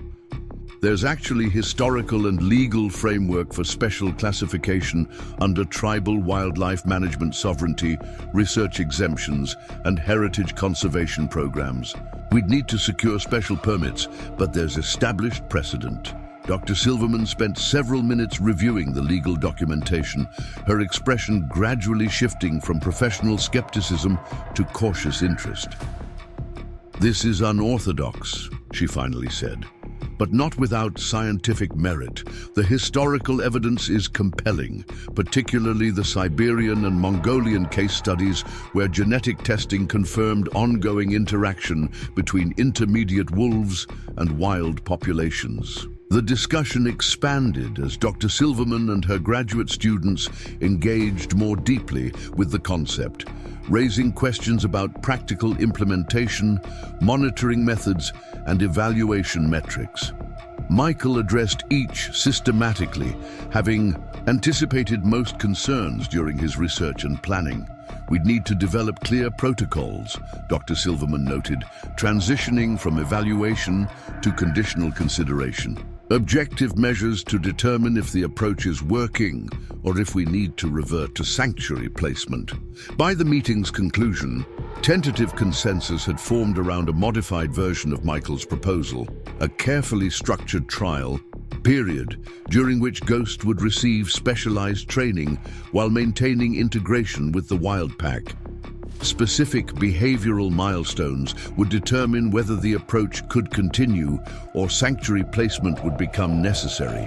"I'll present this to the regulatory authorities," Dr. Silverman agreed. "No guarantees, but the research angle and historical precedents give us reasonable grounds for a specialized permit. Let me make some calls." The days that followed brought intensive preparation. While awaiting regulatory approval, Michael worked with Dr. Silverman to develop detailed protocols for Ghost's specialized training. The approach combined aspects of wildlife rehabilitation, working dog training methodologies, and indigenous practices documented in anthropological research. Eleanor, drawing from her nursing background, contributed valuable insights about behavioral, conditioning, and reinforcement schedules. "Consistency is essential," she emphasized. "Ghost needs absolute clarity about boundaries, when to approach humans, when to maintain distance, how to respond to specific signals." The integration process with the wild pack continued for all cubs, including Ghost. Sentinel and the alpha female now entered the enclosure regularly, spending extended periods interacting with the cubs, demonstrating hunting techniques, establishing pack discipline, and reinforcing appropriate behaviors. The younger adult wolves gradually increased their involvement as well, particularly with the more physically developed cubs like Commander and Titan. Michael observed these interactions from the designated blind, documenting the increasing complexity of the relationships. What had begun as tentative recognition had evolved into clear family bonding, with distinctive roles emerging within the expanded pack structure. The cubs were no longer orphans being evaluated for potential acceptance. They were recognized pack members being prepared for wider territorial exploration. Ghost's position within this developing structure remained unique. While accepted by the wild wolves, the smallest cub maintained a distinct social identity, often operating at the periphery of group activities. This natural distancing actually supported Michael's proposal. Ghost was finding its own intermediate role, even within wolf social dynamics. Regulatory approval arrived with surprising speed, facilitated by Dr. Silverman's professional reputation, and the comprehensive documentation Michael had assembled. The special research permit classified Ghost under a rarely used designation, Management Interface Subject, a status that allowed for the specialized training program while maintaining scientific oversight and rigorous evaluation protocols. "We have conditional approval for 6 months," Dr. Silverman explained as she delivered the official documentation. "Regular reporting requirements, specific containment protocols, and mandatory quarterly evaluations by independent wildlife biologists. But we can proceed." With official authorization secured, Ghost's specialized training began in earnest. Michael constructed a separate training area adjacent to the main enclosure, a space where Ghost could receive focused instruction while maintaining visual and olfactory connection to the pack. Scout, whose military training had included complex command structures and boundary recognition, became an unexpected asset in the process. "The shepherd is actually an ideal modeling animal," Dr. Silverman acknowledged, observing Scout demonstrate perimeter recognition behaviors for Ghost. "He understands both human direction and natural canid communication, essentially what we're attempting to develop in Ghost." The training methodology focused on establishing clear boundaries rather than obedience commands.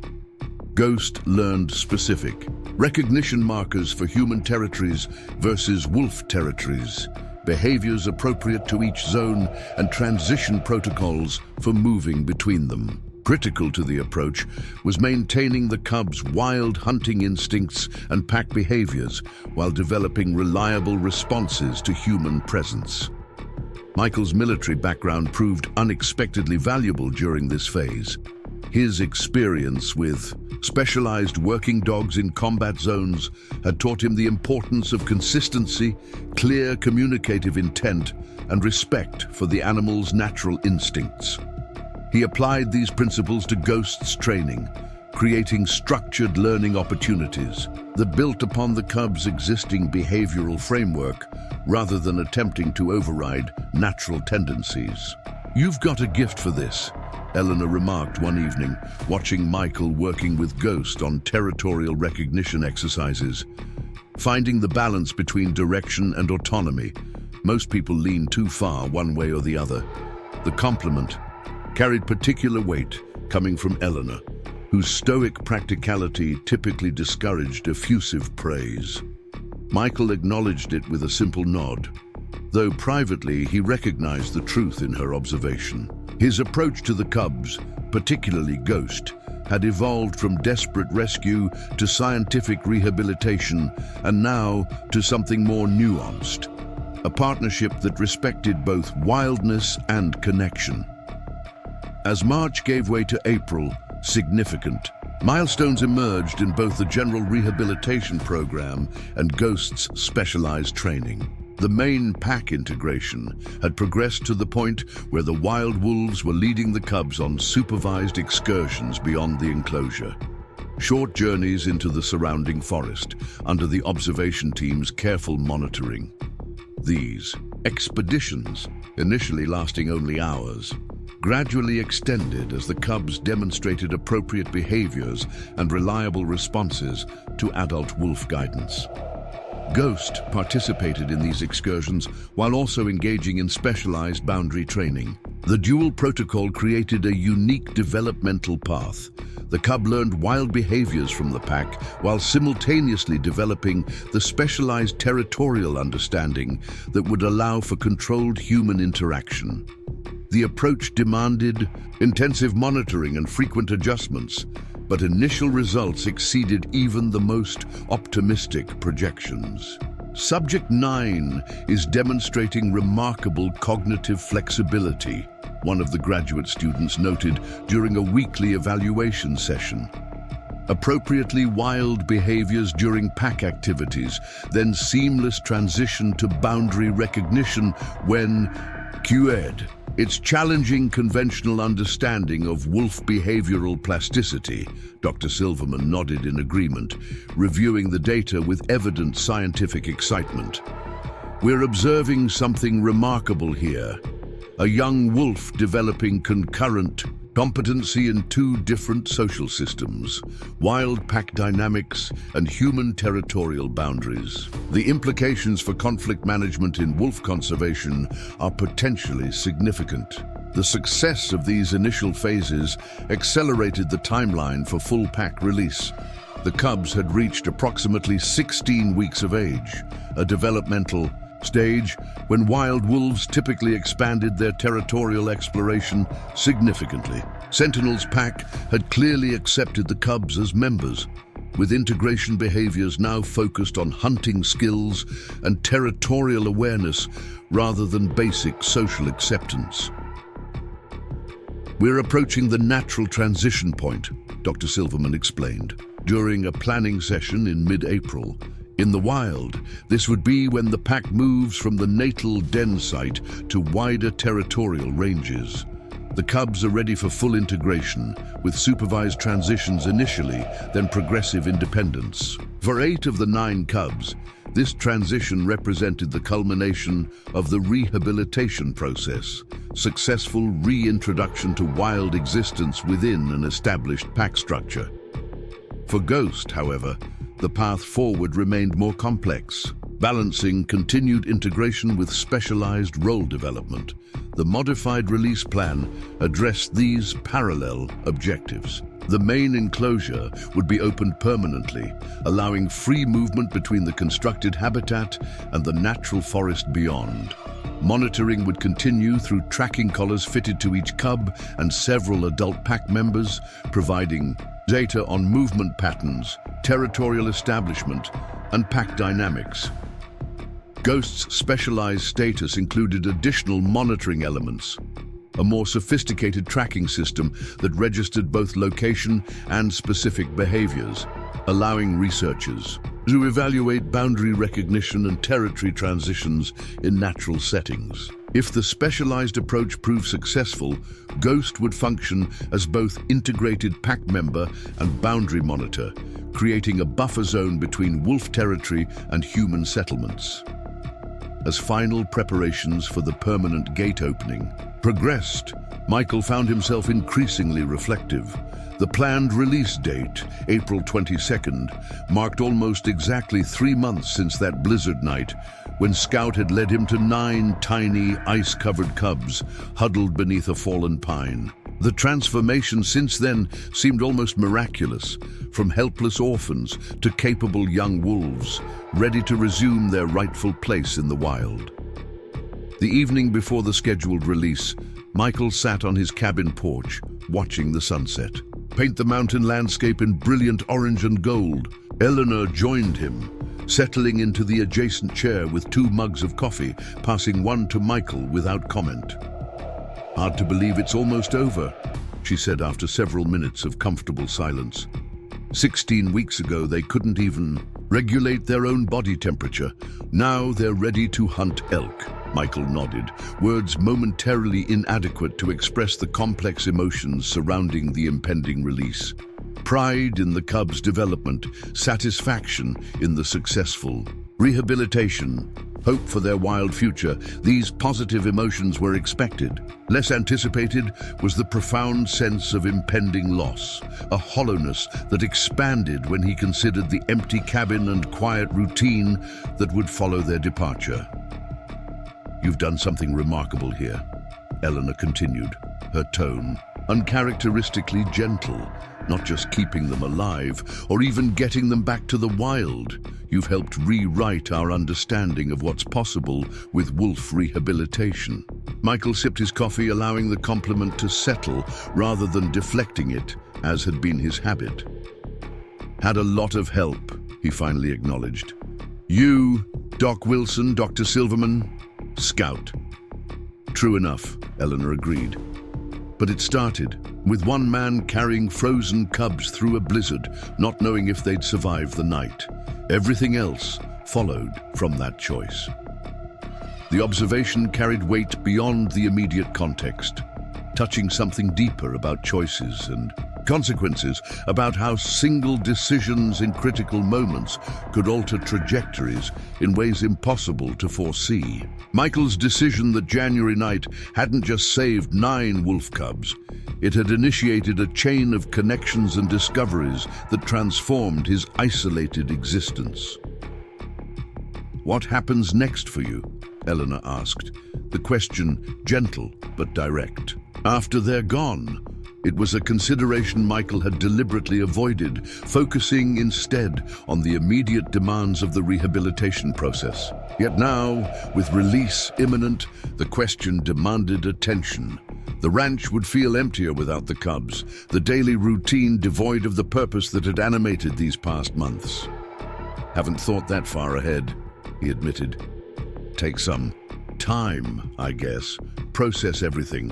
Eleanor nodded, seeming to understand the inadequacy of his response reflected not dismissal, but genuine uncertainty.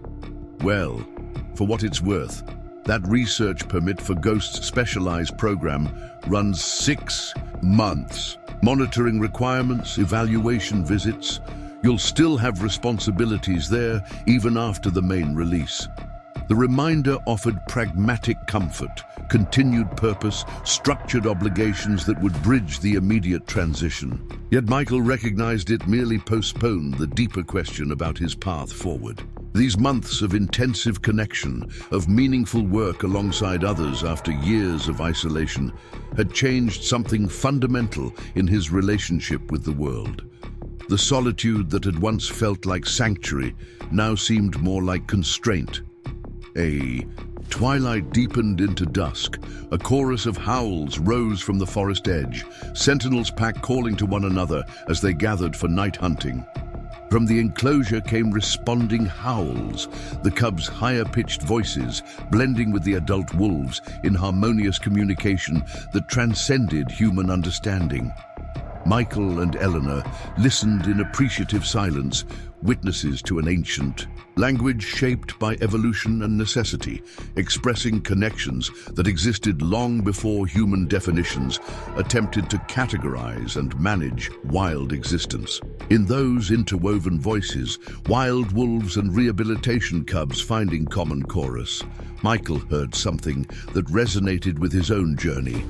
Separate paths converging, distinct experiences creating unexpected harmony. Tomorrow would bring the culmination of months of work, the moment when 8 cubs would fully rejoin their wild heritage. Ghost would begin a different journey, pioneering an approach that honored both wildness and the reality of human-wolf coexistence. All 9 would carry forward something of this shared experience: the blizzard rescue, the careful rehabilitation, the gradual reintroduction to their true nature. And Michael would carry forward something as well: lessons about connection and purpose that had gradually thawed the frozen places within himself, creating possibilities he had not allowed himself to imagine since returning from Afghanistan. Whatever path emerged after tomorrow's release, it would not be the isolated existence he had constructed before the cubs arrived. Some barriers, once breached, cannot be rebuilt. As darkness settled over the mountain, Michael and Eleanor remained on the porch, the coffee cooling forgotten, listening to the wolves' chorus gradually fade as the pack moved deeper into the forest. Scout lay at Michael's feet, alert but relaxed, embodying the balanced connection between human and canid worlds that had made this entire journey possible. "Whatever happens tomorrow," Eleanor said softly, "you've given them their best possible chance. That's all any of us can really do for those in our care. Prepare them properly, then let them find their way." In the simple wisdom of her words, Michael found unexpected peace. Tomorrow would bring separation, yes, but also fulfillment of the purpose that had driven every aspect of the cubs' rehabilitation. Their return to wildness wasn't an ending, but a continuation, nature's cycle restored despite the interruption that had placed them temporarily in human hands. The morning of the release dawned with perfect clarity, the Wyoming sky stretching endless blue above Blackwood Ranch. Michael stood at the enclosure gate, surrounded by the small team that had made this moment possible. Dr. Silverman with her clipboard and tracking equipment, Eleanor beside him offering silent support, the graduate students positioned at observation points throughout the property. Scout sat alertly at Michael's side, somehow understanding the significance of the day. Final checks complete, Dr. Silverman announced, tracking collars functional on all subjects. Wild Pack positioned at the northern ridgeline, observing. She paused, glancing at Michael. Whenever you're ready. Michael surveyed the enclosure one last time. The cubs, no longer tiny, helpless creatures, but sleek, capable young wolves, had gathered near the center, sensing the change in routine. Commander stood slightly ahead of the group, his posture alert and attentive. Behind him, Maple and Cedar flanked Titan and Shadow, while Nimble, Echo, and Whisper maintained close proximity to each other. Only Ghost remained slightly apart, watching Michael with that distinctive, focused gaze that had always set the smallest cub apart from its siblings. "Let's proceed," Michael said, his voice steady despite the emotion tightening his chest. With deliberate movements, he unlocked the gate mechanism and swung the barrier wide, creating an unobstructed path between the enclosure and the forest. Beyond, for several minutes, nothing happened. The cubs observed the opening but made no move toward it, their behavior suggesting uncertainty rather than fear. Then, from the ridgeline, came Sentinel's distinctive howl, a clear call that echoed across the valley. The cubs' response was immediate, ears perking forward, bodies tensing with recognition. Commander made the first move, approaching the gate with cautious confidence, pausing at the threshold to scent the air. With a final glance back at his siblings, he stepped through, crossing the boundary between rehabilitation and freedom with decisive purpose. The others followed in small groups, Maple and Cedar moving together as always. Then Titan leading Shadow and Whisper, followed by Nimble and Echo. Their movements displayed increasing confidence as they crossed into the natural world, instinct guiding them toward the waiting pack. Ghost remained, still watching Michael with unnerving intensity. "This is where the paths diverge," Dr. Silverman murmured, documenting the moment with clinical precision, even as her voice betrayed emotional investment. Subject 9, demonstrating the human fixation we've observed throughout. Michael knelt, meeting Ghost's gaze at eye level, careful to maintain the professional distance their protocols required, despite the powerful urge to offer a more personal farewell. "You've got a different journey," he said quietly. "Not better or worse, just yours." Ghost tilted its head slightly, as if processing the words beyond their sound, then turned to observe its siblings now gathering at the forest edge where Sentinel had appeared, a majestic figure emerging from the tree line to greet the young wolves. With sudden decisiveness, Ghost moved, not toward Michael as expected, but toward the gate. Crossing the threshold with the same deliberate purpose, Commander had shown. The smallest cub paused once outside, looking back at the humans, at Scout, at the enclosure that had been its home. Then, with newfound confidence, Ghost loped toward its waiting family, maintaining a characteristic distance, but unmistakably. "I'm part of the group." "Well, I'll be damned," Eleanor whispered, surprise evident in her tone. "Looks like Ghost is making its own classification." Dr. Silverman made rapid notes, her scientific objectivity temporarily overcome by the unexpected development. "This challenges our predictions. Subject 9 is exhibiting autonomous integration while maintaining behavioral distinctions. Fascinating." Michael watched silently as Sentinel greeted each cub in turn, reinforcing pack bonds through physical contact and subtle dominance behaviors. When the alpha male reached Ghost, their interaction differed subtly, a recognition of the smallest cub's unique status, neither rejection nor identical treatment, but acceptance of difference within unity. As the expanded pack began moving toward, The forest. Ghost hesitated once more, turning to look directly at Michael across the distance that now separated them. In that moment of connection, Michael felt something transcendent, an understanding beyond words, beyond the boundaries of species and circumstance, a recognition that some bonds remain even as paths diverge. The ghost turned away, following its family into the forest, disappearing beneath the shadow of ancient pines. Remarkable outcome, Dr. Silverman said, reviewing tracking data already streaming from the collars. Movement patterns suggest cohesive and pack integration with all subjects. We'll continue monitoring, of course, but initial indicators are extremely positive. The technical assessment barely penetrated Michael's awareness as he watched the empty space where the wolves had disappeared. 3 months of intensive care, of round-the-clock feeding and monitoring, of gradual transitions and careful preparations, all culminating in this moment of return, of restoration to natural order. "You all right?" Eleanor asked quietly, her hand resting briefly on his shoulder. Michael nodded, unable to articulate the complex emotions surging beneath his composed exterior. Relief and pride dominated. The cubs had survived against overwhelming odds, had developed appropriately despite their unnatural beginning, had successfully rejoined their wild heritage. Yet beneath these positive emotions ran a current of loss, a hollow awareness of purpose completed. "They're going to be just fine," Eleanor said with characteristic directness, "and so are you." The monitoring phase that followed brought daily updates on the pack's movements and behavior. The tracking. Collars transmitted detailed data about hunting patterns, territorial establishment, and social dynamics. Michael received these reports with measured interest, gradually adjusting to the cubs' absence even as he followed their progress through technological observation. Ghost's specialized role evolved in unexpected ways.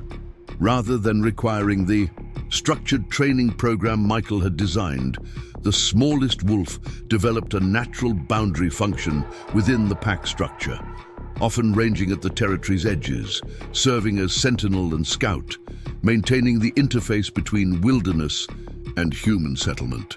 The tracking data revealed fascinating patterns. Ghost consistently patrolled the periphery between forest and ranch, maintaining distance from human presence while regularly passing locations where Michael or Eleanor might be working outdoors. "It's establishing a buffer zone entirely on its own," Dr. Silverman explained during a monthly review session, creating appropriate separation while maintaining awareness of both domains. Exactly what we hope to achieve through conditioning, but emerging naturally from its unique developmental path. The specialized monitoring of Ghost continued as planned, requiring Michael's regular participation in data collection and behavioral assessment. These ongoing responsibilities provided structure during the transition, bridging the emptiness that might otherwise have consumed him after the cubs' departure. As spring fully established its dominance over the mountain landscape, signs of renewal spread throughout Blackwood Ranch. Michael found himself unexpectedly open to change, to possibilities beyond the isolated existence he had constructed after returning from Afghanistan. The connection forged through the cubs' rehabilitation had cracked his careful defenses, allowing new growth in long-dormant places. Eleanor's regular visits continued despite the cubs' absence, evolving from practical necessity into comfortable routine. What had begun as an emergency alliance developed into genuine friendship and gradually into something more complex and promising. Their shared experience with the cubs had created understanding that transcended ordinary acquaintance, revealing compatible values beneath their different expressions of strength and resilience. Scout adjusted to the wolves' absence with canine practicality, transferring his protective instincts back to Michael and the ranch, though occasionally pausing during their boundary patrols to scan the forest edge with attentive interest. The shepherd had played a crucial role in the cubs' journey and seemed to carry a sense of accomplishment in their successful return to wildness. One evening in late May, as sunset painted the mountains in vibrant hues, a familiar sound reached the cabin. Wolf howls rising from the forest, distinctive voices blending in harmonious communication. Michael stepped onto the porch, listening to the chorus with specialized attention honed through months of close observation. He could distinguish them now. Commander's deep, authoritative call, maple and cedar's synchronized tones, even ghosts. Unique vocalization emerging from a more distant position at the pack's periphery. They were announcing themselves, declaring territory and connection, their voices carried on the evening breeze across the valley that separated forest from ranch. As the howls faded, Michael remained on the porch, watching darkness settle over the landscape. The emptiness that had followed the cubs' departure had gradually transformed into something else. Not absence, but space.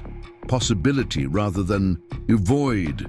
The wolves had taken something with them, yes, but had left something equally valuable in return. The sound of tires on gravel announced Eleanor's arrival for their planned dinner. Scout ran to greet her truck, tail wagging with unrestrained enthusiasm. Michael smiled, watching man and dog welcome visitor, the simple tableau representing connection he had once believed permanently beyond his reach. The wolves called once more from the distant forest, their voices rising above the natural sounds of evening.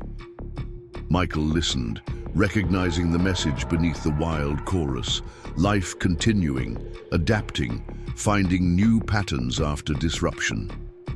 The cubs had survived their orphaning, had overcome the unnatural beginning forced upon them, had reclaimed their heritage despite human intervention. In this, perhaps, lay the most profound lesson of their shared journey. Resilience wasn't about remaining unchanged by hardship, but about finding new paths forward, integrating difficulty into a transformed existence. The wolves had shown him this truth, had embodied it through their remarkable journey from helpless cubs to wild predators. As Michael stepped from the porch to welcome Eleanor, the future stretched before him.